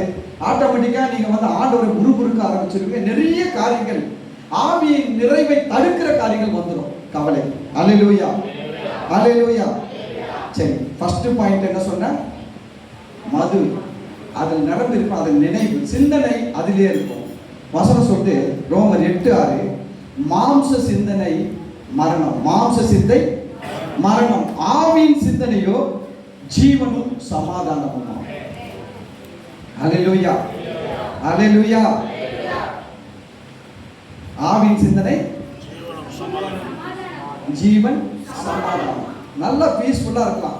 அந்த ஜீவன் சமாதானம் இருந்ததுன்னா உங்களுடைய ஆயுசு நாட்கள் நீடித்த ஆயுசு நாட்களா இருக்கும். நீங்க செய்யற வேலையிலலாம் சக்சஸ் ஆவீங்க. நம்ம ஏன் ஃபெயிலியர் ஆகிறோம் அப்படின்னா நம்மளுக்கு வந்து அந்த ஜீவன் சமாதானம் குறைஞ்சு இருக்குது. அந்த சமாதானம் இருந்தால் நம்ம செய்யற வேலை சக்சஸ் ஆகும். ஆமென். சரி, ரெண்டாவது, மதுபானம் குடிக்கிறவங்க நான் பார்த்துருக்கிறேன். அவன் அதுல நிரம்பி இருக்கணுன்றதுக்காகவே 8 மணி நேரம் வேலை செய்யறான். இந்த குடிக்கிறவன் வேலைக்கு போவான். அவன் வேலைக்கு போயிட்டு அவன் நோக்கம் என்ன தெரியுமா? நல்லா சம்பாதிக்கணும், மனைவி கிட்ட கொடுக்கணும், பிள்ளைகளை படிக்க வைக்கணும், குடும்பத்தை ஆளாக்கணும். இது அவன் நோக்கமே கிடையாது. அவன் நோக்கம் என்ன தெரியுங்களா? இன்னைக்கு சாயங்காலம் ஒரு பாட்டில் வாங்கி உள்ள தள்ளணும், அதுக்கு காசு வேணும், அதுக்காகவே போய் வேலை செய்வாங்க. நீங்க பார்த்துருக்கீங்களோ இல்லையோ, நான் பார்த்துக்கிறேன். சில பேர் பெயிண்ட் வேலை, கம்பி வேலை எல்லாம் செய்ய போவான். ஏதாவது ஒரு வேலை செஞ்சுன்னு இருப்பான். செஞ்சு முடிச்ச உடனே சாயங்காலம் போகும்போது தலையை சொல்லி நிற்பான் மேஸ்திரிகிட்ட, என்னையா ஒரு 100 ரூபாய் வேணும் சார். 100 ரூபாய் வாங்கி என்ன பண்ண போறேன்? நீங்க கொடுங்க, அதெல்லாம் நான் பண்ணிக்கிறேன் அப்படின்னுவான். 100 ரூபாய் வாங்கி எங்க போயிடுவான் தெரியுங்களா? கடைக்கு போயிடுவான். அவன் பாருங்க, அந்த மதுபானத்தினால் நிறைந்து இருப்பதற்கு அவன் வேலை செய்கிறான். நாம கூட ஆவினால் நிறைந்து இருப்பதற்கு வேலை செய்ய வேண்டும். அல்லேலூயா. நம்ம என்ன வேலை செய்யணும்?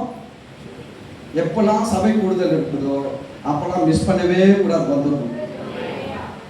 ஏன்னா இங்க வந்து நீங்க உட்காரும் போது ஒரு விஷயம் நடக்குது.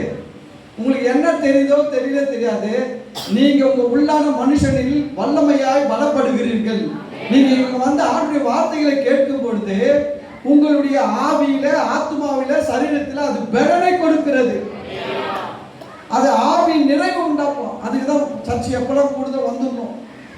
சில பேர் சண்டை போடுவாங்க, அந்த பாஸ்டர் வேற வேலை இல்லை, பொது பணம் பொழுது வச்சு அவர் எப்பவுமே என்ன வச்சிருக்கிறாரு, ஒரே மீட்டிங்கா வச்சிருக்கிறாரு, மனுஷனுக்கு நிம்மதி இருக்க வேண்டாம். சில பேர் சொல்லுவாங்க, அவர் பாஸ்டர், அவர் செய்வாரு, நம்ம விசுவாசி, நம்ம எதுக்கு போனோம்? இங்க விசுவாசி பாஸ்டர் கிடையாது, எல்லாருக்கும் ஆவி இருக்குது, எல்லாரும் ஆவியில நிறைந்து வாழணும். அல்லேலூயா. பாஸ்டருக்கும் அதே ஆவிதான், விசுவாசிக்கும் அதே ஆவிதான். எல்லாமே நிறைந்து வாழணும், வேலை செய்யணும். இந்த ஆவியில நிறைந்து வாழ்றதுக்கு சூப்பர் வேலை என்ன வேலை தெரியுங்களா? அந்நிய பாஷையில பேசுவோம். அல்லேலூயா. எத்தனை பேர் அந்நிய பாஷை பேசுவீங்க? கை தூக்குங்க. என்ன எத்தனை பேர் குடிப்பீங்க? நான் கேட்டேன். ஒரே பயப்படுறீங்க, பயப்படாதீங்க. நீங்க அந்நிய பாஷை பேசுறீங்களா சிஸ்டர்? கை தூக்கணும்ல, கை தூக்குங்க. அந்நிய பாஷையில் பேசணும். ஒரு 2 நிமிஷம் கண்ண மூடி, ஆவியானவரே அந்நிய பாஷையில நீர் கொடுத்ததற்கு நன்றி சொல்லுங்க. முதல்ல சொல்லுங்க, ஆவியானவரே இந்த அந்நிய பாஷை இது வந்து வரும், இது எல்லாருக்கும் கிடைக்காது, இது எல்லாருக்கும் தேவன் கொடுக்கிறது சித்தம் கிடையாது, அவர் இதை எல்லாருக்கும் கொடுக்கிறது கிடையாது. ஆனா இது ஒரு வரம், இது அந்நிய பாஷை என்பது ஒரு வரம். இல்லாதவங்க வருத்தப்படாதீங்க, நீங்க கேளுங்க, ஆண்டவரே எனக்கு இந்த அந்நிய பாஷை வர வேணும்.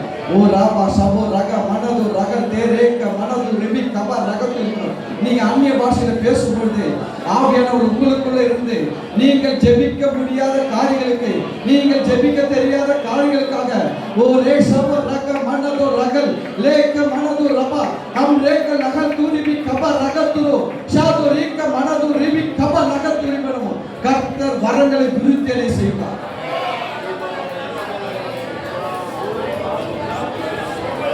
Thank you Jesus. Thank you Jesus. ஓ ராபா சது நீ ராகா துரி வரணும்.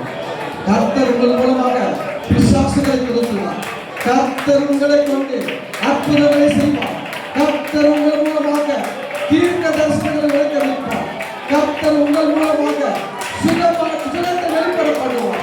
ஓ ராகா லேஷமோ ராகா மனதோ ரகல் ஆம் ரேக்க ரகா கூட கபா ரகத்து நீ மனதோ ரகல் தேரேஷமோ ரகல். Thank you Jesus. Thank you Jesus. ஆவியானவரே உமக்கு நன்றி. ஆவியானவரே உமக்கு நன்றி. ஆவியானவரே உமக்கு நன்றி. Thank you Jesus.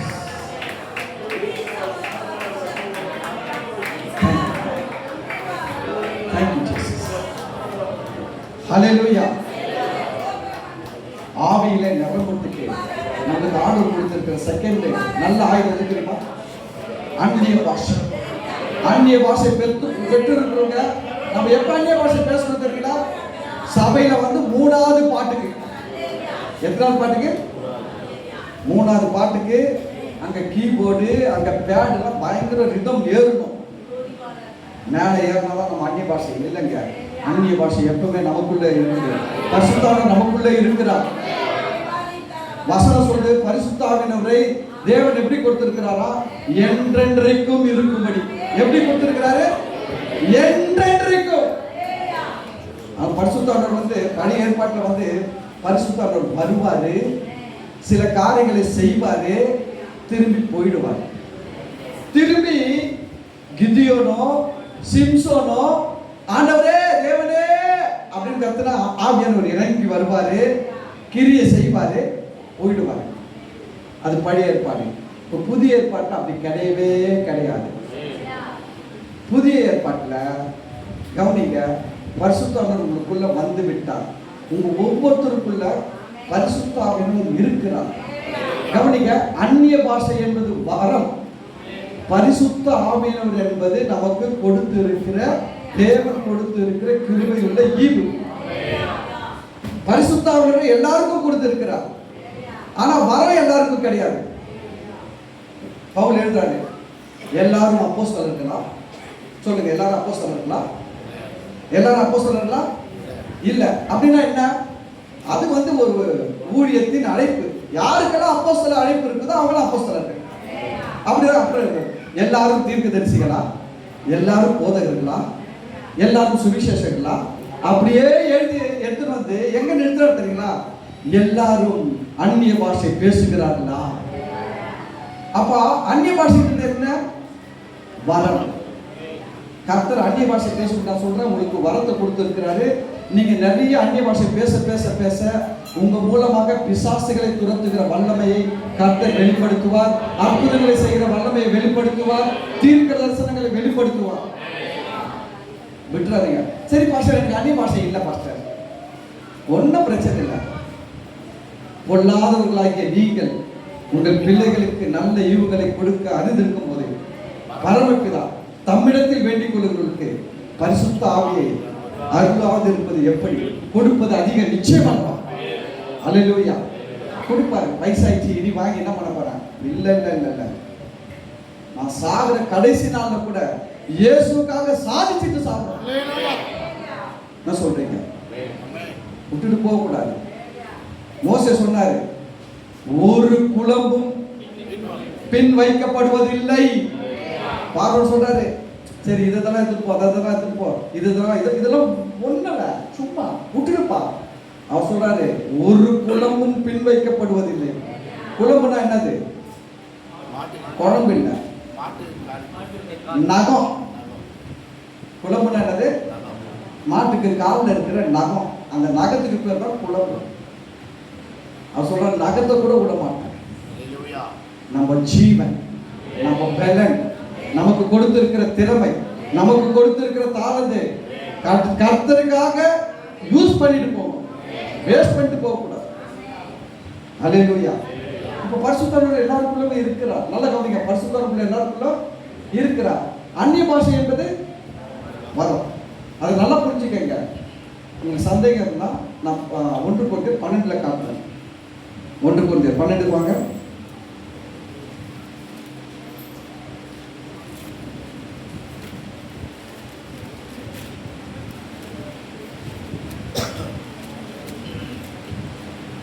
மூன்றாவது வசனம். தேவனுடைய ஆவியினாலே பேசுகிற எவனும் இயேசுவை சபிக்கப்பட்டவன் என்று சொல்ல மாட்டான் என்றும், பரிசுத்த ஆவியினாலே அன்றி இயேசுவை கர்த்தர் என்று ஒருவனும் சொல்லக்கூடாது என்றும் உங்களுக்கு தெரிவிக்கிறேன். அல்லேலூயா. ஒரு மனுஷனுக்குள்ள பரிசுத்த ஆவியானவர் இருக்கிறாரா இல்லையான்றதுக்கு என்ன அத்தாட்சி அப்படின்னா, ஒரு மனுஷனுக்குள்ள பரிசுத்த ஆவியானவர் இருந்தால் அந்த மனுஷன் இயேசுவை சபிக்க மாட்டான். சபிக்க மாட்டான்றது ஒண்ணு. ரெண்டாவது என்ன சொல்லலாம்? இயேசுவை கர்த்தர் என்று சொல்லுவான். நீங்க எத்தனை பேர் இயேசுவை கர்த்தர் சொல்றீங்க? அப்ப உங்களுக்குள்ள யார் இருக்கிறாரு? தைரியமா சொல்லுங்க. பக்கத்துல பார்த்து சொல்லுங்க, உங்களுக்குள்ள பரிசுத்தாவினர் இருக்கிறதுனால தான் நீங்க இயேசுவை கர்த்தர் என்று சொல்லி இந்த இடத்துல இந்த நேரத்துல உட்கார்ந்து இருக்கிறீங்க. இல்லைன்னா டிவியில சீரியல் பார்த்துட்டு இருந்திருப்பீங்க. உங்களுக்குள்ள யார் இருக்கிறார் இப்போ சொல்லுங்க, எத்தனை பேருக்குள்ள இருக்கிற? கையை தூக்குனாதான் நான் மரம் வேற, அந்நிய பாஷைன்றது மரம். இப்போ நான் உங்க வீட்டுக்கு வந்துட்டேங்க, இப்போ நான் உங்க வீட்டுக்கு வந்துட்டேன், என் பாக்கெட்ல 1 லட்சம் பணம் இருக்குது. என் பாக்கெட் எவ்வளவு இருக்குது? இப்போ உண்மையில இல்லை, சொல்ற ஒரு பேச்சுக்கு என் பாக்கெட்ல 1 லட்சம் இருக்குது. இப்போ நான் உங்க வீட்டுக்கு வந்துட்டேன். கவனிங்க, நீங்க கேட்குறீங்க எனக்கு ஒரு 10,000 வேணாம் ஐயான்ட்டு. அப்போ நான் அந்த 1 லட்சத்துல இருந்து என்ன பண்ணுவேன்? 10,000 எடுத்து கொடுப்பேன். நான் உங்க வீட்டுக்கு வந்து 10,000 கொடுத்து உங்களுக்கு உதவி பண்ணலன்னு வச்சுக்கோங்களேன். நீங்களும் கேட்கல, நானும் பண்ணலன்னு வச்சுக்கோங்க. அதுக்காக நான் உங்க வீட்டுக்கு வரல, உங்க வீட்டில் இல்லைன்னு அர்த்தமாயிடுமா? சொல்லுங்க. அது நான் வந்திருக்கிற உண்மை, எனக்குள்ள இருக்கிறத நீங்க கேட்டா கொடுப்பேன். அது போலதான் பரிசுத்த ஆண்டவர் மூலமாக தான் நீங்கள் இயேசுவை ஆண்டவர் என்று ஏற்றுக்கொண்டு இருக்கிறீர்கள். பரிசுத்த ஆண்டவர் இல்லைன்னா நீங்க இங்க யாரும் இங்க உட்கார்ந்து இருக்க மாட்டீங்க. நல்லா புரிஞ்சுக்கங்க. சில பேருக்குள்ள ரொம்ப பிசாசுடைய பெரிய குணமே என்ன தெரியுமா? பிசாசு நம்மளுக்கு ஃபர்ஸ்ட் பிசாசு எப்படி பண்ணுது, ஏமாத்துவோம் தெரியுங்களா? ஏவாள் கிட்ட என்ன சொன்னா? இந்த கனியை புசிக்கும் நாளில் உங்கள் கண்கள் திறக்கப்படும்.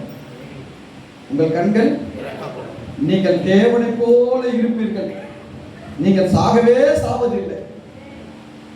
நான் கேட்கிறேன், ஆதாமையும் ஏவாளையும் தேவன் உண்டாக்கும் போது ஆதியாகமம் 1:26-28 சொல்லுது, தேவன் அவர்களை ஆணும் பெண்ணுமாக உண்டாக்கினார், அவருடைய சாயலாக அவருடைய ரூபத்தின்படியே உண்டாக்கினார். அப்ப ஆதாமும் ஏவாளும் எப்படி இருக்கிறாங்க? தேவ சாயல் தேவ ரூபத்தின்படி தேவனை போலதான் இருக்கிறாங்க. அதனாலதான் அவங்களுக்கு மாம்ச பிரகாரமான துணி தேவைப்படல. அல்லேலூயா. ஆனா அவன் எங்க சந்தேகத்தை எடுத்து வந்தான்?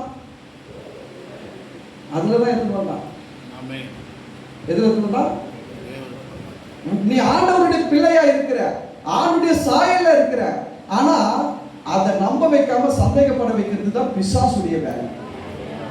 இப்போ உங்களுக்குள்ள பரிசுத்தானவர் இருக்கிறார். அதனாலதான் நீங்க இயேசுவை கிட்ட வந்து இருக்கிறீங்க, சபையில உட்கார்ந்து இருக்கிறீங்க, பாட்டு பாடுறீங்க, கை தட்டுறீங்க, பிரசங்கம் கேட்கறீங்க, வாரம் வர்றீங்க, வீட்டுல ஜெபம் பண்றீங்க, பைபிள் படிக்கிறீங்க. இது எல்லாத்துக்குமே காரணம் உங்களுக்குள்ள பரிசுத்தானவர் இருப்பதனால தான் செய்றீங்க. இல்லைன்னா நீங்க ஒருத்தரும் செய்ய முடியாது. உலகத்துல போய் ரட்சிக்கப்படாத பாருங்க, அவன் வரல சர்ச்சைக்கு எவ்வளவு கூட்டாலும் சரி சொல்லுவான், இந்த ஜென்மத்துல நான் வரமாட்டேன்.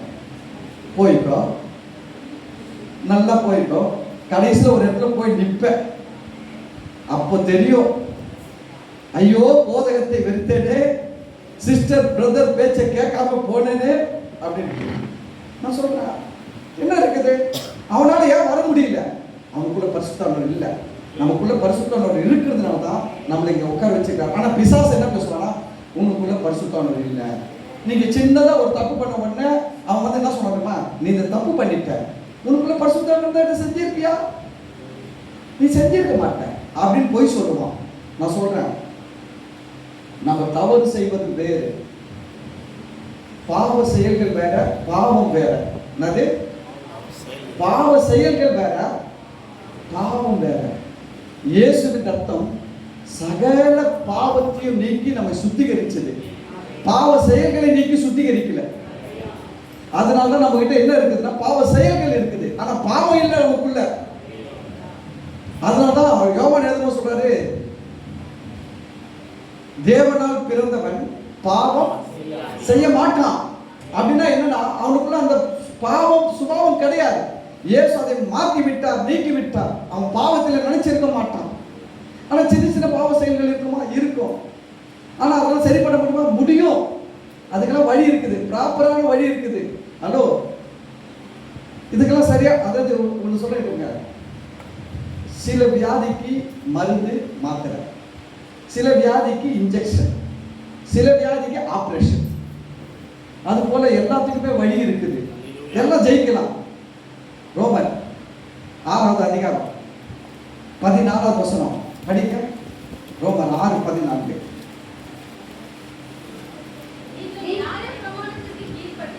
ஹலோ கவனிங்க, நீங்கள் நியாய பிரமாணத்திற்கு கீழ்ப்பட்டிராமல், எதுக்கு கீழே இருக்கிறீங்களா? கிருபைக்கு கீழே இருக்கிறபடியினால் பாவம் உங்களை மேற்கொள்ள மாட்டாதுன்னா பாவம் உங்களை ஜெயிக்க முடியாது. அது வந்து ஃபைட் பண்ணும். பாவம் வந்து என்ன பண்ணும்? ஃபைட் பண்ணும். தோக்க போறது யாரு? அதுதான் பாவம் தான் தோத்து போவோம். ஏன்னா நம்ம தோக்க மாட்டோம். வசனம் அப்படிதான் சொல்லுது. ஏன் நம்ம தோக்க மாட்டோம்னா நாம கிருபைக்கு கீழே இருக்கிறோம், நியாயப்பிரமாணத்துக்கு கீழே இல்லை. கிருபை நியாயப்பிரமாணம் என்ன தெரியுமா? அதெல்லாம் பெரிய சப்ஜெக்ட். பாஸ்டருக்கு புரிஞ்சுக்கிறது கஷ்டம். ரொம்ப சிம்பிளா சொல்றேன். இயேசு கிறிஸ்துவை விசுவாசிப்பது, எனக்காக இயேசு செய்த செயல்களை விசுவாசிப்பது கிருபை. நீங்க உங்களை விசுவாசிப்பது, உங்க செயல்களை விசுவாசிப்பது நியாயப்பிரமாணம். இப்ப ஆண்டவர்கிட்ட போறீங்க, ஜெபம் பண்றீங்க. ஆண்டவர்கிட்ட போய், ஆண்டவரே நான் உங்களுக்கு இல்லை, நான் எங்கேயோ இருந்தேன், நீங்க தான் என்னை தெரிஞ்சுக்கிறீங்க, நீங்க தான் என்னை உங்க பிள்ளையா மாத்துனீங்க, ரத்தத்தினால கழுவுனீங்க, பரிசுத்தமாக்குனீங்க, உங்க பிள்ளையா மாத்தி எனக்கு பரிசுத்தவர்கள் கொடுத்து சபையில உட்கார வச்சிருக்கிறீங்க, ஜெபம் பண்ண வச்சிருக்கிறீங்க, எல்லாமே நீங்க செஞ்சிருக்கிறீங்க. எனக்கு இதெல்லாம் தேவை இருக்குதுப்பா, எனக்கு கிருபையினால செய்யுங்க ஆண்டவரேன்னு கேட்டீங்கன்னா அதுதான் அவர் மேல இருக்கிற விசுவாசத்துல ஜெபிக்கிற ஜெபம். அது கிருபை. நியாயப்பிரமாணம் என்னன்னா, ஆண்டவரே பார்க்கலாம்னா நியாயப்பிரமாணம் ஜெபத்தை லூக்கா 18வது அதிகாரத்தில் வரும். 2 மனுஷர் ஜெபம் பண்ணும்படி போனார்கள். 2 பேரு 2 மனுஷர் ஜெபம் பண்ணும்படி தேவாலயத்துக்கு போனார்கள்.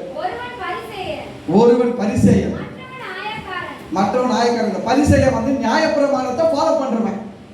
ஆயக்காரனுக்கு நியாயப்பிரமாணமே கிடையாது. அவனுக்கு நியாயப்பிரமாணம்னா என்னன்னு தெரியாது. அவன் தேவனுடைய கிருபையை சார்ந்து வாழ்றவன்.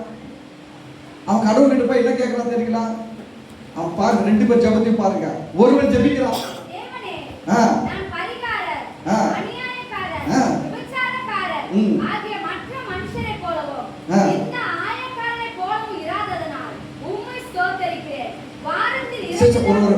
ஒரு பாட்டை சொல்லுங்க பாருங்க, உம்மை ஸ்தோத்தரிக்கிறேன். கடவுளுக்கு நன்றி சொல்றேன்னு சொன்னான். கடவுளுக்கு நன்றி சொல்றது நல்லதா கெட்டதா? நல்லது. ஆனா முன்னாடி சொல்லிட்டுதான் சொல்லிட்டு சொல்றது தப்பு. முன்னாடி என்ன சொன்னா, அது வந்து அந்த விசுவாசி மாதிரி நான் ஏமாத்தல, இந்த விசுவாசி மாதிரி திருடல, இது மாதிரி நான் சர்ச்சைக்கு மட்டம் போட்டேன், இது மாதிரி நான் என்ன பண்ணல, அதை பண்ணல, இவ்வளவு அயோக்கியங்க இருக்கிறாங்க, இவன மாதிரிலாம் நான் இல்லை, அதனால உனக்கு என்னது சோத்திரம், நான் நல்லவனா இருக்கிறேன், அதனால சோத்திரம் தான். கர்த்தர் அந்த சோத்திரத்தை, அந்த நன்றியை ஏற்றுக்கவே இல்லை, திட்டாரு. பாருங்க, அவன் சொல்றான், இந்த ஆயக்காரர், அநியாயக்காரர், விபச்சாரக்காரர் போல நான் இல்லாததுனால உங்களை ஸ்தோத்தரிக்கிறேன். அது போல இல்லாதது நல்லது. ஒரு விபச்சாரக்காரனா, ஒரு அநியாயக்காரனா, அக்கிரமக்காரனா இல்லாம இருக்கிறது நல்லது. ஆனா கடவுள்கிட்ட போகும்போது அதை எடுத்துட்டு போய் வச்சு நான் எவ்வளவு நல்லவன் பாருன்னு காட்டினீங்கன்னா அங்க ஃபெயில் ஆயிடுவீங்க. ஏன்னா தேவனுடைய பார்வையில ஒருவனும் நீதிமான் கிடையாது. இயேசு சொன்னார் நல்லவன் ஒருவனும் இல்லை. ஒருத்தர் வந்து கேட்டா இல்லைங்களா, நல்ல போதகரே நித்திய ஜீவனை சுதந்திரிக்க என்ன செய்யணும்? மத்தேயு 19 கேட்டான். இயேசு என்ன சொன்னாரு? நீ என்னை நல்லவன் என்று அவரே சொல்லிட்டாரு, நானே நல்லவன் கிடையாது, நீ எதுக்கு என்று நல்லவன். அப்படின்னா என்னடா, இயேசு நல்லவர் இல்லை, இயேசு நல்லவர் தான். இப்போ அவர் வந்து இப்போ இடத்துக்கு இப்போ நான் வந்து ஒரு ஐயா பார்த்து சோதர ஐயான்னு சொன்னா அவரை பதில் என்ன சொன்னேன், என்ன அவர் எனக்கு சோதர ஐயா சொல்லணும். அவன் இயேசு நல்லவர் சொன்ன. இப்போ இயேசு என்ன சொல்லுவாங்க, என்ன சொல்லணும்? அதுக்கு அவன் தகுதியானவனா? அதனால அவன் சொல்ல, நானே நல்லவன் கிடையாது, நீ எங்கிருந்து நல்லவன் போடா. அதுதான் சொன்னாரு, நல்லவன் ஒருவன் ஆகிலும் இல்லை. அப்போ நம்ம ஏசாயால சொல்றாரு, நம்முடைய நீதிகள் தேவனுக்கு முன்னாடி அழுக்கான கந்தையை போல் இருக்கிறது. நம்ம நல்லது செய்யணும், நீதி செய்யணும், நேர்மை செய்யணும், பரிசுத்தமா இருக்கணும், எல்லாமே இருக்கணும். செய்யக்கூடாது இருக்கக்கூடாது ஒன்றும் கிடையாது. நம்ம சாட்சியா ஜீவிக்கணும், பொய் பேசக்கூடாது, உண்மையை பேசணும், நேர்மையா வாழணும், தொழில வேலை ஸ்தலத்துல உண்மையா இருக்கணும், சகோதர சகோதரிகளை நேசிக்கிறதுல நிறைவா இருக்கணும், எல்லாமே இருக்கணும். ஆனா ஆண்டவர்கிட்ட ஜெபம் பண்ண போகும்போது, எங்க சர்ச்சில் இருக்கிற எஸ்தர் சிஸ்டர் போல நான் இல்ல ஆண்டவரே சோத்திரம் உமக்கு ஜெபம் பண்ணக்கூடாது. எங்க சர்ச்சில் இருக்கிற வின்சென்ட் பிரதர் மாதிரி நான் இல்ல ஆண்டவரே அதனால உங்களுக்கு சோத்திரம், இப்படி ஜெபம் பண்ணக்கூடாது. கர்த்தருடைய பார்வையில் அருவருப்பு. இதுதான் லா, பிரமாணம். இதுதான் பிரமாணம். இவன் எதை நம்பி ஜெபம் பண்றான் தெரியுங்களா? அவனுடைய சுய பலத்தை சார்ந்து ஜெபிக்கிறான். என்ன ஜெபிக்கிறான்? ஆண்டவரே, நான் அநியாயக்காரர் போல, பரிகாரர் போல, ஆயக்காரன் போல, விபச்சாரக்காரன் போல இல்லாததினால் உம்மை ஸ்தோத்தரிக்கிறேன். பரலோகம் சொல்லுது ரிஜெக்ட். இந்த நன்றியை நம்மளுக்கு வேணாம். பிதாகுமார் பரிசுத்தர் சொல்றாரு, 3 பேர் சொல்றாங்க, இந்த சோத்திரமே நம்மளுக்கு வேணாம், ரிஜெக்ட் பண்ணிக்க. அடுத்தது என்ன பேசலாம்? அப்படி மெதுவா வாசிக்கிறேன். வாரத்தில் 2 தரம் உபவாசிக்கிறேன்.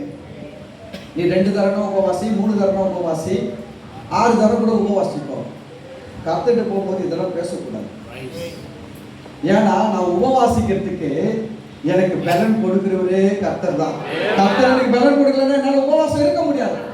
நான் தேவனை தான் மகிமைப்படுத்தணும், என் வயிற்ற பேசக்கூடாது. நீங்க தப்பா நினைச்சுக்காதீங்க. நான் ஆண்டுடைய கிருபையினால், அவருடைய தயவுனால பேயெல்லாம் துரத்துவேன். நான் பிசாசெல்லாம் கொஞ்சம் ஆடிச்சேன்னா துரத்தி விடுவேன். ஒரு முறை நல்லா மத்தியான டைம் மீன் குழம்பு ஊற்றி கொடுத்தாங்க. நல்லா ஒரு கட்டிட்டு இருக்கிற முக்கால்வாசி உள்ள போயிடுச்சு. போயிட்ட பிறகு ஒரு ஃபோன் ஒன்று வந்தது. சர்ச்சு பிலீவர் பாஸ்டர், பக்கத்து வீட்டில் ஒரு லேடிக்கு பேய் பிடிச்சி ஆடுது பாஸ்டர். ஐயோ கர்த்தாவே, என்ன பண்ணிட்டேன்? இப்பதானே மீன் குழம்பு சாப்பிட்டேன், எப்படி போய் அதை துரத்துறது கர்த்தாவே? அந்த விசுவாசிக்கிட்ட நான் சொன்னேன், அப்படியா சிஸ்டர், எதனா வேற எங்க நாளைக்கு அப்படியா? ஐயோ பாஸ்டர், அதுக்குள்ள பெரிய சர்ப்பத்தின் ஆவி. அந்த லேடி துணியெல்லாம் அவுத்து போட்டுட்டு நிர்வாணமா ரோட்ல ஓடி வந்து வீட்டில் போய் தாமல் போட்டுட்டு தற்கொலை பண்ணிக்க போறாங்க பாஸ்டர், நீங்க உடனே வரணும். ஐயோ, இப்பதானே மீன் குழம்பு ருசியோ நிறைவா போயிருக்குது. பிசாசு போனா என்ன வேணும்? என்ன வேணும் சொல்லுங்க, தெரியும் உங்களுக்கு. உபவாசம் தானே முக்கியம். நானோ ஐயோ என் ஆண்டவனே, இரவனாய் வாங்கின கோடாடி ஆச்சாது, என்ன பண்ணுவேன்னு கேட்ட மாதிரி, ஐயோ ஆண்டவரே இப்பதானே சாப்பிட்டேன், ஒரு அரை மணி முன்னாடி ஒரு ஃபோன் வந்திருக்க கூடாதா? அந்த விசுவாசி விடமாட்டுது. பாஸ்டர் நீங்க வந்தே ஆகணும். முக்கால்வாசி மீன் கோட் போயிடுச்சா, சரி மீதி உள்ள போட்டுட்டு போனாங்க. போகும்போதே சொல்லிட்டு போயிட்டேன், ஆண்டவரே அடியன் எதுல இல்லை, உபவாசத்தில் இல்லை ஆண்டவரே, அடியன் போறப்பா, நான் நடக்க போதுன்னு தெரியல, எல்லாரும் போனதான் தெரியும் சொல்லிட்டு நானும் என் ஒய்ஃபும் போனோம். போய் அந்த வீடு பூட்டிட்டு இருக்கிறோம். அந்த அம்மா தற்கொலை பண்ணிக்கிறதுக்கு, அந்த அம்மா ரொம்ப ஷேம் ஆகி போச்சு. தற்கொலை பண்ணிக்கிறதுக்கு பூட்டிட்டு தூக்கு போட போயிட்டு இருக்காங்க. கதுக்குலாம் உடைச்சி கிடிச்சு காப்பாற்றிட்டாங்க. அந்த அம்மா அவங்க தனியாக உட்காந்துருக்காங்க. நானும் ஒய்ஃபும் உள்ள போனோம். போன உடனே கத்துது, நான் போக மாட்டேன் இவ்வளோ விட்டு, நான் அந்த சர்ப்பம் இந்த சர்ப்பம்ச்சு. ஏற்கனவே உள்ள மீன் போயிருக்குது, இது வேற சர்ப்பம். மீனா சர்ப்பமா ஒன்றும் பேசல. நான் பொறுமையா, நான் சொல்ற கேட்டுங்க, சில நேரத்தில் என்ன செய்யறது தெரியல, பொறுமையா இருக்க, அதுவே பெரிய செயல். ரொம்ப பொறுமையா டீல் பண்ண, அதுவே ஆடிச்சு, ஆடு சொல்லிச்சு. அவன் புத்து கோயில் வீட்டுக்குள்ள கத்தி வச்சு எனக்கு வெள்ளிக்கிழமை செவ்வாய்க்கிழமை பால் ஊற்றி இருக்கிறான், முட்டை போட்டு இருக்கிறான், நான் போக மாட்டேன்னு சரி ஒன்றும் பேசல. அப்புறம் அது ஆடுது, கத்துது. அப்போ நம்ம சொல்லல, ஒரு பாஸ்டர் இது கூட சொல்லலாம் எப்படி? அதனால பிசாசே இயேசுவின் நாமத்தினால் சொல்றேன். இப்படியே சொன்னேன். என் பலத்தினால நான் பேசல. என் பலத்துல பேச முடியாது. என் வயிறு பலம்னா எதுல போயிடுச்சு? மீன் குழம்புல போச்சு. என் வயிறு பலம்னா போயிடுச்சு. இல்ல, நான் சொல்லிட்டேன், என் பலத்தினால் நான் பேசல. இயேசுவின் வல்லமையுள்ள நாமத்தினால் கட்டளை இடுகிறேன், இந்த ஸ்திரியை விட்டு போ பிசாசே. தொப்புன்னு உந்துட்டு போச்சு. சோத்திரம். இது முழுக்க போயிடுச்சு. போயிட்ட பிறகு அந்த அம்மா ஏற்றாங்க, இயேசுவை ஏற்றுக்கினாங்க. அவங்க வீட்டுக்காரர் ஏற்றுக்கிட்டாங்க. 3 பிள்ளைகள் ஏற்றுக்கினாங்க. 5 பேருக்கு ஞானஸ்நானம் கொடுத்துட்டாங்க. கையை தட்டுனாங்க. இது கவனிக்க, அவன் சொல்றான், வாரத்துக்கு 2 தடவை உபவாசிக்கிறதுக்கு. அப்படி உபவாசம் இருந்து நீங்க தொட்டி பாருங்க, போவே போவாது. பிசாசு என்ன பண்ணது? உபவாசம் தொட்டி பாருங்க. நீங்க உங்க மனசுல இப்படி ஒரு எண்ணம் வச்சு போங்க, நான் 2 நாள் உபவாசம் இருந்து இருக்கிறேன், நான் போயிட்டு பவர்ல போவோம். அது பவரா ஆடும், ஒன்னும் பண்ண முடியாது. அத என்னைக்கு நம்ம சுயம் உடைகிறதோ, என்னைக்கு நம்முடைய சுய பலன் உடைகிறதோ, எப்போ நம்ம கர்த்தரை முக்கியமா கருதுகிறோமோ, அவரை விசுவாசிக்கிறோமோ, அப்பதான் நடக்கும் காரியம். அதுல இருந்து நான் என்ன பண்றேன்னா, எப்போ பேய் தோட்டத்துக்கு அழைப்பு வந்தாலும் என்ன இருக்குது போடு, இட்லியோ சட்னியோ போடு, முதல்ல சாப்பிடுறது. நம்ம சாப்பிடலன்னா இந்த மைண்ட் என்ன வேலை செய்யும்? அடியன் உபவாசத்தில் இருக்கிறேன், அதனால் இது ஓடத்தான் செய்யணும். இப்போ அப்படி வரவே வராது. 2 இட்லி சாப்பிட்டா வருமா? கர்த்தாவே, என் பலன் ஒன்றும் கிடையாது, எல்லாம் உங்க பலன் தான், உங்க நாமத்தின் வல்லமை தான். இப்போ எப்படி ஆயிடுச்சு தெரியுங்களா? பேய்லாம் இப்போ வந்து ரொம்ப கஷ்டப்பட்டே கிடையாது. நான் சேர்ல உட்காந்துப்பேன், பேயும் சேர்ல உட்கார வைப்பேன். அதை முட்டியை போட்டு முடிய பிடிச்சி இழுக்குது ஆட்டுறதுலாம் கிடையாதுங்க. போன வாரம் கூட ஒரு பிசாசு பார்ப்பேன். நான் சேர்ல உட்காந்து பாருங்க, நல்ல சேர்ல உட்காந்துன்னு அதையும் சேர்ல உட்கார வைப்பேன். ஒரு சில வசனங்கள் சொல்லுவேன், சில வசனங்களை சொல்லவே முடியாது பிசாசால. அந்த வசனம் வரும்போது அது சொல்லும், நான் சொல்ல மாட்டேன், தெரிஞ்சிடும். நீ சொல்ல மாட்டேன்னா தெரிஞ்சு போச்சு, உள்ள வேற ஆளுக்குறாங்க. நான் ஒன்றும் பேச மாட்டேன், நான் பாட்டு கம்முன்னு இருப்பேன். அதுவா பேசும். நான் போக மாட்டேன்னோ, நான் என்ன இத்தனை வருஷம் இருக்கிறேன்னு சொன்னோம், அது இது என்னென்ன சொல்றேன், நான் கண்டிக்கவே மாட்டேன். நான் பாட்டு கம்முன்னு அடி பாஷை பேசினே இருப்பேன். சொல்லுவோம், உங்ககிட்ட தான் பேசுறேன்னோ, கேட்குது பேசு. உண்மையில சொல்ற, பிசாசு தோற்றணும்னா பிசாசு கூட நீங்களும் சேர்ந்து ஆடக்கூடாது.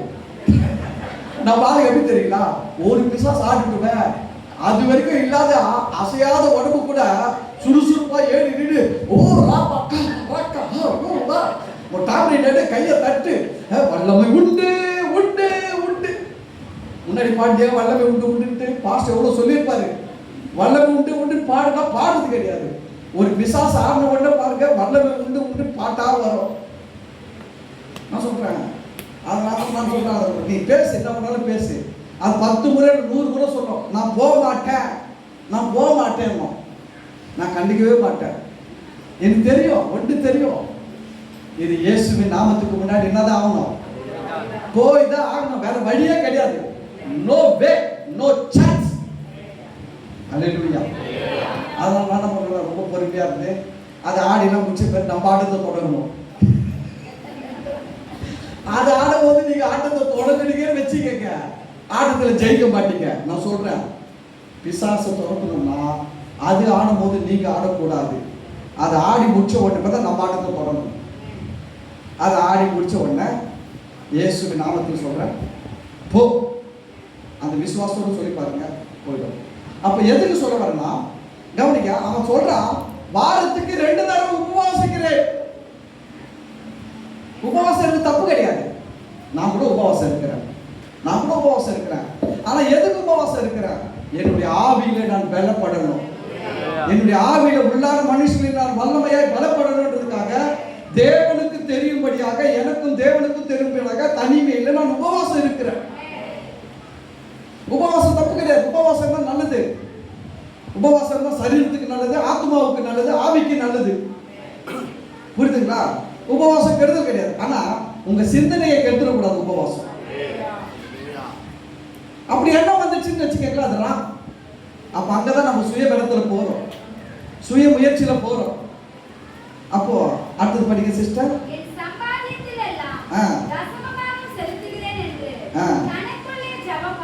கவனிங்க, அடுத்து தசம பாகம். சில பேர் சொல்லுவாங்க, நான் தசம பாகம் கொடுக்குறேங்க, கண்டிப்பா கர்த்தர் என்ன ஆசீர்வதிச்சு ஆவார். தசம பாகம் கொடுக்குறது அவசியம். சபைக்கு என்ன பண்ணோம்? தசம பாகம் கொடுக்கணும், தப்பு கிடையாது. இனி நிறைய இதுல கான்ட்ரவர்சரி நிறைய இருக்குது. சில பேர் சொல்றாங்க தசமபாகம்லாம் கொடுக்கக்கூடாது, சில போதனைகள்லாம் இருக்குது. அதுக்கு அவங்க என்ன இருப்பாங்க, மெல்கி சேதக்கு எடுப்பாங்க. மெல்கி சேதக்கு தசமபாகம் வாங்கலாம், அவன் கொடுக்கலாம், அப்படி இப்படி நன்மை எடுக்கிறாங்க. சரி, எல்லாம் போட்டோம், எல்லாத்துக்கும் பதிலாக என்கிட்ட இருக்குது, எனக்கு ஒன்றும் ப்ராப்ளம் இல்லை. தசமபாகம் கொடுக்கலாமா கொடுக்கக்கூடாதா? தசமபாகம் எப்படி கொடுக்கணும்? 10ல் 1 பங்கு கொடுக்கணும். தசமபாகம் எப்படி கொடுக்கணும்? 10ல் 1 பங்கு. கரெக்டா கொடுக்குறீங்களா?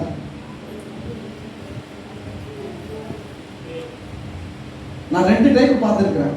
டைம் ஆயிடுச்சு பாஸ்டர், டைம் ஆயிடுச்சு, ரொம்ப போயிடுச்சு, டைம் ரொம்ப ஆயிடுச்சு. தசமபாகம் கொடுக்கணும். நம்ம எப்படி கொடுக்கணும்னா 10ல் 1 பங்கு கொடுக்கணும். தசமபாகத்தை தேவன் பழைய ஏற்பாட்டில் வச்சிருக்கிறார். நான் 2 சில உதாரணம் சொல்றேன். தேவன் அந்த மரத்திற்கு அடியை ஏன் புசிக்க வேண்டாம் சொன்னாரு? அது தசமபாகத்துக்கு அடையாளம். அல்லேலூயா, அல்லேலூயா. தேவன் ஏன் அந்த கனியை புசிக்க வேண்டாம் சொன்னார்னா, அது தசம பாகத்துக்கு அடையாளம். அவர் என்ன பண்றாரு? தேவன் ஆதாமுக்கு அந்த ஏதேன் தோட்டத்தை கொடுத்தார். ஏதேன் தோட்டம் எவ்வளவு பெருசு தெரியுமா? 3000 ஏக்கர். ஏதேன் தோட்டம் எவ்வளவு பெருசு? 3000 ஏக்கர். 3000 ஏக்கர்னா இந்த சர்ச் மாதிரி ஒரு கிரவுண்ட்ல, இந்த சர்ச் மாதிரி ஒரு ஏக்கர்ல 18 சர்ச். இந்த சர்ச் ஒரு கிரவுண்ட் இருக்கும், இந்த இடம் ஒரு கிரவுண்ட் இருக்கும். எனக்கு தெரியும், இடம் பார்த்து சொல்றேன். ஒரு கிரவுண்ட் இடம், ஒரு ஏக்கருக்கு 18 கிரவுண்ட் இருக்குது. 10 ஏக்கருக்கு எத்தனை கிரவுண்டு? 180 கிரவுண்டு. இல்ல 100 ஏக்கருக்கு 1800 கிரவுண்டு. 1000 ஏக்கருக்கு 18000 கிரவுண்டு. யோசிச்சு பாருங்க. 3000 ஏக்கருக்குன்னா 18,000 கணக்கு கொடுங்க. 3 8 24 54,000 கிரவுண்டுங்க. இது போல 54,000 சர்ச்சு கட்டலாம். எத்தனாயிரம் சர்ச்சு? 1000 2000 இல்லை, 54,000 சர்ச்சு கட்டக்கூடிய அளவுக்கு என்ன கொடுத்தா தெரியுங்களா? மரம். எல்லா மரத்திலையும் பழம். தேவன் முதல்ல மனுஷனுக்கு சாப்பிட கொடுத்தது என்ன தெரியுமா? கறி மீன் கிடையாது, பழம் கொடுத்தாரு. இன்னைக்கு டாக்டர் கிட்ட போன உடனே உடம்பு சரியில்லை போன உடனே டாக்டர் எதை அட்வைஸ் பண்றாரு? ஃப்ரூட்டா சாப்பிடுங்க. கறி மீனை விட காஸ்ட்லி வேலை எது தெரியுங்களா? ஃப்ரூட் தான். கர்த்தர் மனுஷன் முதல்ல கொடுத்தது எதை கொடுத்தாரு? Healthy food. பக்கத்தை பார்த்து சொல்லுங்க, கர்த்தர் ஹெல்த்தி ஃபுட்டு கொடுக்குறாரு. கர்த்தர் நம்ம வந்து நல்லா இருக்கணும்னு விரும்புறாங்க. அதெல்லாம் என்ன அர்த்தம்? எதுக்கு ஹெல்த்தி ஃபுட்டு கொடுக்குறாரு? நம்ம ரொம்ப நாள் நல்லா இருக்கணும், கர்த்தருக்காக வாழணும், அவருடைய நாமத்தை மகிமைப்படுத்தணும், அவருடைய ராஜ்யத்தை விரிவுபடுத்தணும். ஹெல்த். பழம் கொடுத்தாரு. முதல்ல மனுஷன் கொடுத்தது பழம் தான். எத்தனை ஏக்கர்ல கொடுத்தாரு மரத்தை? 3000 ஏக்கர்ல பலா மரம், வாழை மரம், தென்னை மரம், கொய்யா மரம், கிச்சடி மரம், மாதுளை பழ மரம், எல்லா பழ மரமும் கொடுத்து ஒரே ஒரு மரத்தை சொன்னாரு, இது தசம பாகம், இதை மட்டும் சாப்பிடாத என்னாரு.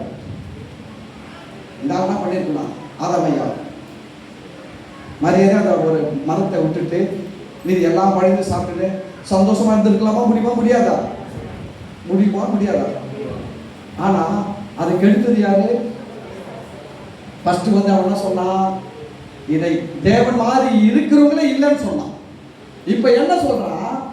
இதை சாப்பிட்டா நீ நல்லா இருப்ப. எதை சாப்பிட்டா? அந்த தசம பாகத்தை. எதை சாப்பிட்டா நல்லா இருப்ப? நான் சொல்லட்டுங்களா? யாரெல்லாம் தசம பாகம் போட்டு நான் நல்லா வரப்போறேன்னு முயற்சி பண்றீங்களோ, நீங்களாம் பாருங்க, உங்களுக்கு பெரிய சோதனை வரும். அந்த தசம பாகம் எடுக்கத்தே ஆகணுன்ற ஒரு சோதனை கண்டிப்பா வரும். அந்த பாஸ்டர் சொல்லுவாங்க, சம்பளம் வாங்க முதல்ல பைபிள் எடுத்து வந்து வச்சு ஜோம் பண்ணி போட்டு போயிட்டு கையில வச்சுக்காத, ஏன்னா பிசா சாப்பிட வச்சிருவோம். சில பேர் பாருங்க, எல்லாம் செலவு பண்ணிட்டு மீதி இருந்தா போடுவோம் தசம பாகம். இல்லைன்னா என் கஷ்டம் கர்த்தருக்கு தெரியும், முடிப்போ. அல்லேலூயா. கர்த்தர் வந்து தசம பாகத்தை அப்படியே கேட்டாரு. அந்த தசம பாகம் போல இருக்கிற அந்த பங்கை சாப்பிட்டதுனாலதான் ஆதாம் வாழ்க்கையில சாபம் வந்துடுச்சு. அந்த தோட்டத்தை இழந்து விட்டான். சில பேர் பிசினஸ் லாஸ். நான் சொல்றேன், தீர்க்க தரிசனமா சொல்றேன். பிசினஸ்ல சக்சஸ் ஆக முடியல. காரணம் என்னன்னா தசம பாகத்துல உண்மை கிடையாது. நீங்க அதுல கரெக்டா எடுத்து பாருங்க. நான் சொல்றேன், ஆனா தசம பாகம் கொடுக்கணும். அவனை போல வந்து ஆண்டு சொல்லக்கூடாது, ஆண்டவரே நான் தசம பாகம் கொடுப்பதினால்தான் நீர் என்னை இவ்வளவு கொடுத்து உயர்த்தி ஆசீர்வதித்து வச்சிருக்கிறீர், நான் கொடுத்ததால நீங்க செஞ்சு சொல்லக்கூடாது. அதை கொடுக்கறதுக்கே அவர் தான் பலன் கொடுத்தாரு. உபாகமம் 8:18 சொல்லுது, ஐஸ்வர்யத்தை சம்பாதிக்கிற பலனை அவர் நமக்கு தருகிறவர். அவர் பலன் தரலன்னா நம்மளால வேலை செய்ய முடியாது, சம்பளம் வாங்க முடியாது. எல்லாமே அவர் கொடுத்ததுதான். ஆனா நம்ம வந்து இதெல்லாம் என்ன பண்ணக்கூடாது, பெருமையா பேசக்கூடாது. கர்த்தர் வந்து சொன்னார், எரிகோ கோட்டை. எரிகோ கோட்டை எத்தனை பேர் தெரியும்? எத்தனை பேர் எரிகோ கோட்டையை கேள்விப்பட்டிருக்கிறீங்க? கேள்விப்பட்டிருக்கீங்களா? எத்தனை நாள் சுற்றி வந்தாங்க? முதல் நாள் எத்தனை முறை? ரெண்டாவது நாள் ஒரு முறையா 2 முறையா? நிறைய பேர் யோசிக்கிறாங்க, பாஸ்டர் மிரட்டுறீங்களா? நிறைய பேர் நினைச்சிருக்காங்க, 2வது நாள் 2 முறை, 3வது நாள் 3 முறை. அப்படி இல்லை, 2வது நாளும் 1 முறை தான், 3வது நாளும் 1 முறை தான், 6 நாளும் 1 முறை தான், 7வது நாள் 7 முறை சுத்தி வந்தாங்க. கோட்டை இடிஞ்சு விழுந்தது, உள்ள வெள்ளி பொண்ணா இருந்தது. கர்த்தர் என்ன சொன்னாரு? அது ஒருத்தரும் எடுக்கக்கூடாது சொன்னாரோ சொல்லலையா? அதை எடுக்கக்கூடாது சொன்னாரோ சொல்லீங்களா? அதெல்லாம் கர்த்தருக்கு சொந்தமானது. என்ன சொன்னாரு? அது கர்த்தருக்கு சொந்தமானது, உங்களுக்கு சாபம். அது எங்க வரணும்? கர்த்தர்கிட்ட வரணும். அது கர்த்தருடைய ஆலயத்துக்கு வரணும், கர்த்தருடைய சமூகத்துக்கு வரணும். அது கர்த்தருக்கு சொந்தமானது, அதை நீ எடுக்கக்கூடாதுன்னாரு.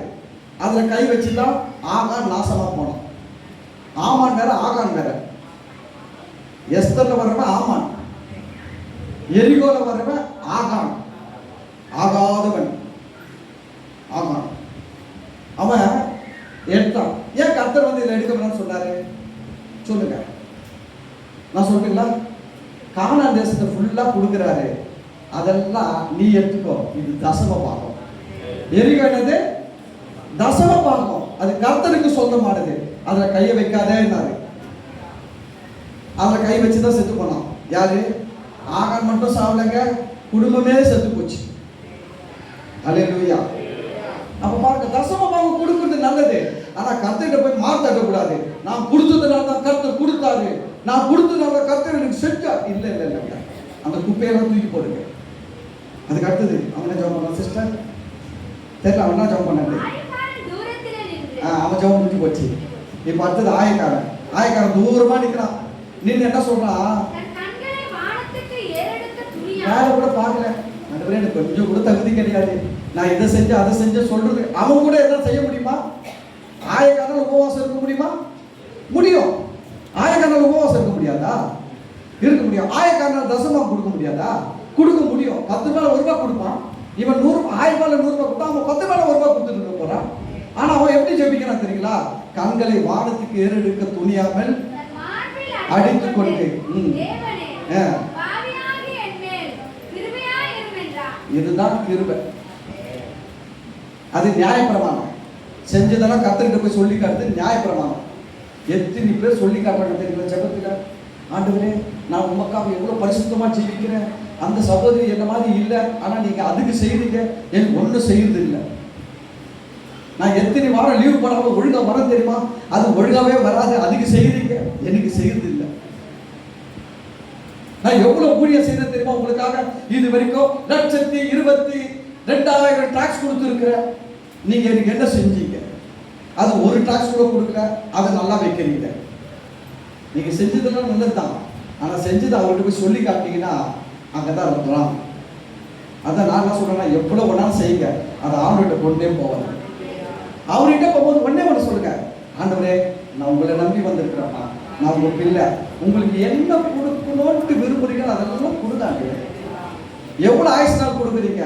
நான் 120 எதிர்பார்க்கிறேன், நீங்க 130 ஓகே, எனக்கு ஒன்றும் ப்ராப்ளம் இல்லை. ஆண்டவரே நான் நல்ல ஒரு வீட்டில் எப்படி இருக்கணும், காற்று அடிச்சாலும் மழை அடிச்சாலும் ஜபம் பண்ணுறதுக்கு எனக்கு நல்ல வீடு வேணும். 4 பேர் வந்தாங்க, ஒரு ஊழியக்காரங்க தங்க வைக்கிறதுக்கு ஒரு ரூம் போட்டு வீடு வேணும்.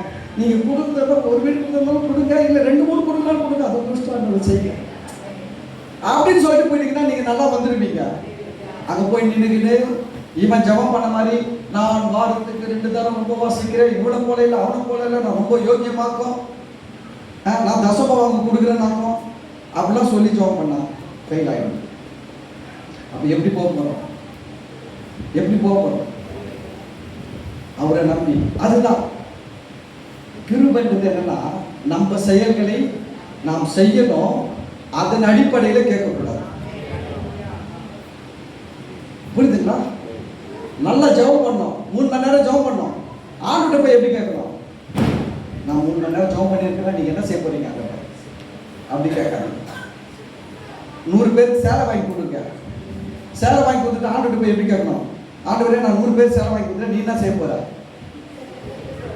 அப்படி கேட்கவே கூடாது. அதுதான் நியாயப்பிரமாணத்துக்கும் கிருபைக்கும் வித்தியாசம். அல்லேலூயா, அல்லேலூயா. சரி, நிறைய காரியங்கள் நிறைய விஷயம் பேசிட்டேன். ஆனால் 2 பாயிண்ட் தான் பேசியிருக்கிறேன் உங்ககிட்ட. என்னன்னா உங்களுக்குள்ள பரிசுத்த ஆவியானவர் இருக்கிறார். உங்களுக்குள்ள யார் இருக்கிறாரு? பிசாசு என்ன பண்ணுவான்? அதுல தான் சந்தேகத்தை உண்டாக்குவான். நம்ம அவனுக்கு இடம் தரக்கூடாது. ஆமென். இப்போ பரிசுத்த ஆவியானவர் இருக்கிறார் தான் நீங்க வந்திருக்கிறீங்க. வரோம், அந்நிய பாஷைக்கு வரோம், அதை கேளுங்க, கர்த்தர் கொடுப்பாரு. ஏன்னா இவ்வளவு செஞ்சவர் அதை செய்ய விட்டுற மாட்டாரு, கண்டிப்பா கொடுப்பாரு. ஆனா அதை கேட்கறதுல கூட எப்படி போனோம் தெரியுங்களா? நம்ம செயல்களை வச்சுக்கிட்டு கேட்கக்கூடாது. நம்ம செயலை முன்னாடி வச்சுக்கிட்டு நான் இவ்வளவு பரிசுத்தமா இருக்கிறேன், நான் அவ்வளவு பரிசுத்தமா இருக்கிறேன், நான் அவ்வளவு நீதியா இருக்கிறேன், இவ்வளவு நீதியா இருக்கிறேன், மரியாதையா நீ செஞ்சு ஆகணும், அப்படி போகக்கூடாது. அதெல்லாம் ஓர வச்சுட்டு நம்முடைய நீதி, நம்முடைய நேர்மை, அதெல்லாம் நல்லது, அதெல்லாம் ஓர வச்சுட்டு ஆண்டவரே உங்க பிள்ளைக்கு அந்நிய பாஷை அடையாளம் வேணும் ஆண்டவரே, உங்களுக்காக ஊழியம் செய்யணும் ஆண்டவரே, உங்களுக்காக சாட்சியா வாழணும் ஆண்டவரே, உங்க நாமத்தை மகிமைப்படுத்தணும் ஆண்டவரே, எனக்கு தேவை ஆண்டவரே கேட்டு பாருங்க. 2க்காக சொன்னேன். குடிகாரன் எப்படி அது நினைப்பா இருப்பான். 2வது குடிகாரன் என்ன பண்ணலாம்? அதுக்காக வேலை செய்யறான், அதுல நிரம்பி இருக்கணுன்றதுக்காக வேலை செய்யறான். இப்போ நான் சொல்றேன், ஆவியில நிரம்பி இருக்கிறதுக்கு 2 பாயிண்ட் பேசுகிறேன். எத்தனை பாயிண்ட் இருக்கு தெரியுங்களா? 18 பாயிண்ட். அப்புறம் நான் பேச ஆரம்பிச்சேன்னா என்ன ஆகிடும் தெரியுங்களா? பவுல் 2 நேரம் ஜபம் பண்ணி அந்த 5க்கு 2ஆம் மாட்டிலிருந்து தூங்கி விழுந்த மாதிரி ஆகிடும். நான் இதோட முடிச்சிடுறேன். பாஸ்டர் கையில் ஒப்பு கொடுக்குறேன். கர்த்தர் உங்களை ஆசீர்வதிப்பார். நீங்கள் கேட்ட காரியங்களுக்கு உங்களை ஒப்பு கொடுங்கள். நான் சொல்கிறேன், நம்ம நல்ல செயல்களை செய்யணும், ஆனால் நம்பிக்கை அதில் வைக்காதீங்க, அதில் மேன்மை பாராட்டுறீங்க. கர்த்தர் மேலே நம்பிக்கை வைக்க, கர்த்தர் மேலே பாராட்டுங்க. God bless you pastor.